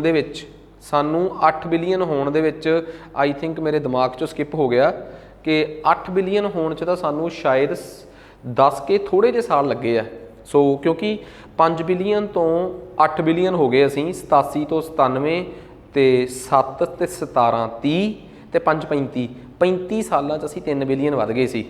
ਤਾਂ ਮੈਨੂੰ ਲੱਗਦਾ 7 ਕੇ 8 ਸਾਲ ਹੀ ਲੱਗੇ ਆ ਸਾਨੂੰ 7 ਬਿਲੀਅਨ ਤੋਂ 8 ਬਿਲੀਅਨ ਹੋਣ 'ਚ। ਤੁਸੀਂ ਕਨਫਰਮ ਕਰ ਲਿਓ ਕਿ ਕਿੰਨਾ ਟਾਈਮ ਲੱਗਿਆ ਹੈ। ਇਹ ਮੈਂ ਪੜ੍ਹਾਇਆ ਵੀ ਹੋਇਆ ਹੈ। ਈਵਨ ਕਿ ਤੁਹਾਨੂੰ ਜਿਹੜੀ ਮੈਂ ਹਿਊਮਨ ਜੋਗਰਾਫੀ ਪੜ੍ਹਾਈ ਉਹਦੇ 'ਚ ਮੈਂ ਡਿਟੇਲ 'ਚ ਪੜ੍ਹਾਇਆ। ਹੁਣ ਕਈ ਵਾਰੀ ਫੈਕਟਸ ਨਹੀਂ ਯਾਦ ਰਹਿੰਦੇ।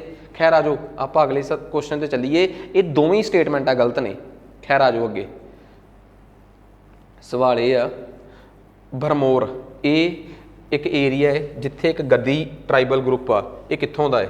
ਸੋ ਇਹਦੇ ਬਾਰੇ ਮੈਂ ਕੁਝ ਨਹੀਂ ਦੱਸ ਸਕਦਾ, ਇਹ ਤੁਸੀਂ ਪੜ੍ਹਿਆ ਵੀ ਹੋਊਗਾ ਤੇ ਇਹ ਕਰੰਟ ਅਫੇਅਰਸ 'ਚ ਵੀ ਸੀ, ਇਹ ਰਾਜਸਥਾਨ ਦਾ ਹੈ। ਠੀਕ ਆ, ਨੈਕਸਟ ਉਸ ਤੋਂ ਬਾਅਦ ਆ ਗਿਆ ਜੀ ਆਪਣੇ ਕੋਲ ਅਗਲਾ ਸਵਾਲ। ਸੋ ਨੈਕਸਟ ਅਗਲਾ ਸਵਾਲ ਆਪਣੇ ਕੋਲ ਆ ਗਿਆ, ਸਵਾਲ ਆਪਾਂ ਨੂੰ ਇਹ ਆ ਕਿ ਭਾਰਤ 'ਚ ਵਾਟਰ ਰਿਸੋਰਸਿਸ, ਜਲ ਸਰੋਤਾਂ ਨੂੰ ਲੈ ਕੇ ਭਾਰਤ ਦੇ ਵਿੱਚ 4% ਦੁਨੀਆ ਦਾ ਵਾਟਰ ਰਿਸੋਰਸ ਆ। ਠੀਕ ਆ, ਤੇ ਭਾਰਤ 'ਚ ਜੋ ਵਾਟਰ ਸੋਰਸ ਹੈਗਾ ਹੈ ਸਭ ਤੋਂ ਵੱਧ ਭਾਰਤ 'ਚ ਪ੍ਰੈਸੀਪੀਟੇਸ਼ਨ ਤੋਂ ਆਉਂਦਾ ਹੈ। ਠੀਕ ਆ, available from precipitation is relatively more than, ਬਿਲਕੁਲ ਭਾਰਤ ਜਿਹੜਾ ਕਿ ਇੱਕ ਮੌਨਸੂਨ ਡਿਪੈਂਡੈਂਟ ਕੰਟਰੀ ਆ ਤੇ ਨਿਰਭਰ ਦੇਸ਼ ਆ, ਉਹਦੇ 'ਚ ਬਹੁਤ ਜ਼ਿਆਦਾ ਪਾਣੀ ਜਿਹੜਾ ਹੈ ਉਹ ਹੈਰਾਨੀ ਹੋਊਗੀ ਸਾਨੂੰ ਪੰਜਾਬੀਆਂ ਨੂੰ, ਨਹੀਂ ਲੱਗਦਾ ਵੈਸੇ, ਬਟ ਭਾਰਤ 'ਚ ਬਹੁਤ ਸਾਰੀ ਨਿਰਭਰਤਾ ਰੇਨ ਵਾਟਰ ਤੇ ਆ, ਰੇਨਫਾਲ ਤੇ ਆ।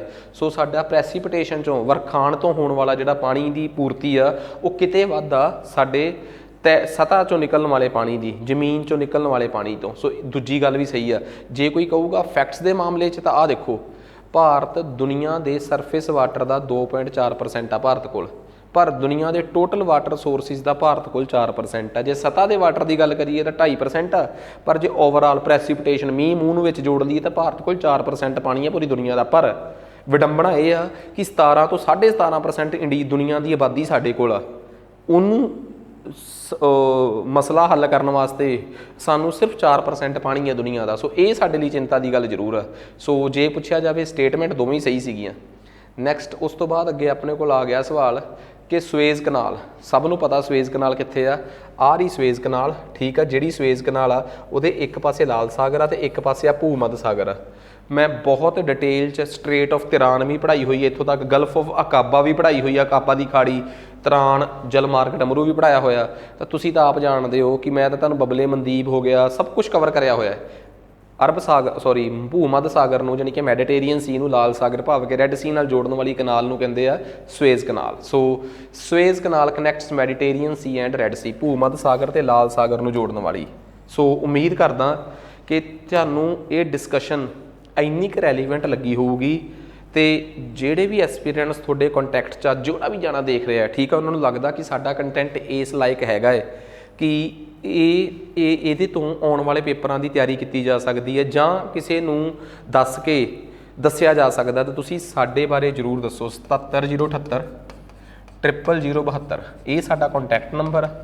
ਦੂਜੀ ਗੱਲ, ਸਾਡੀ ਐਂਡਰੋਇਡ ਤੇ ਮਾਸਟਰ ਕਲਾਸਿਸ ਪਟਿਆਲਾ ਐਪ ਆ, ਇਸ ਤਰੀਕੇ ਦਾ ਲਾਲ ਜਿਹਾ ਲੋਗੋ ਵਾਲਾ M ਹੋਊਗਾ ਉਹਦੇ ਤੇ। ਠੀਕ ਆ, ਖੈਰ ਇਸ ਤੋਂ ਬਾਅਦ ਆਈਫੋਨ ਵਾਲੇ ਮਾਈ ਇੰਸਟੀਟਿਊਟ ਐਪ ਡਾਊਨਲੋਡ ਕਰਨਗੇ, ਮਾਈ ਇੰਸਟੀਟਿਊਟ, ਫਿਰ ਉੱਥੇ ਕੋਡ ਮੰਗੂਗੀ ਤਾਂ MVWOG। ਸੇਮ ਜੇ ਤੁਸੀਂ ਉੱਤੇ ਲੈਪਟਾਪ ਤੇ ਚਲਾਉਣਾ ਚਾਹੁੰਦੇ ਹੋ ਤਾਂ ਤੁਸੀਂ ਲਿੰਕ ਤੇ ਜਾਓਗੇ ਮਾਸਟਰ ਕਲਾਸਿਸ ਪਟਿਆਲਾ masterclassespatiala.in, ਇਹ ਸਾਰਾ ਇਕੱਠਾ ਹੀ ਆ, ਮਾਸਟਰ ਕਲਾਸਿਸ ਪਟਿਆਲਾ masterclassespatiala.in। ਉੱਥੇ ਤੁਹਾਨੂੰ ਇੱਕ ORG ਕੋਡ ਮੰਗਣਗੇ, ਉੱਥੇ ORG ਕੋਡ ਭਰਨਾ ਹੈ MVWOG। ਸੋ ਉੱਥੋਂ ਤੁਸੀਂ ਇਹਨੂੰ ਵੈਬਸਾਈਟ 'ਤੇ ਵੀ ਚਲਾ ਸਕਦੇ ਹੋ, ਬਟ ਕੋਰਸ ਤੁਹਾਨੂੰ ਇੱਕ ਵਾਰੀ ਪਰਚੇਜ਼ ਲੈਪਟਾਪ ਉੱਤੇ ਫੋਨ 'ਤੇ ਕਰਨਾ ਪਊਗਾ। ਉਸ ਤੋਂ ਬਾਅਦ ਤੁਸੀਂ ਇਸ ਐਪ ਨੂੰ ਜਿੱਥੇ ਮਰਜ਼ੀ ਯੂਜ਼ ਕਰ ਸਕਦੇ ਹੋ, ਲੈਪਟਾਪ ਵਾਸਤੇ ਆ, ਆਈਫੋਨ ਵਾਸਤੇ ਆ, ਐਂਡ ਸਭ ਕੁਝ। ਅੱਜ ਲਈ ਇੰਨਾ ਹੀ ਬਹੁਤ ਆ, ਧੰਨਵਾਦ।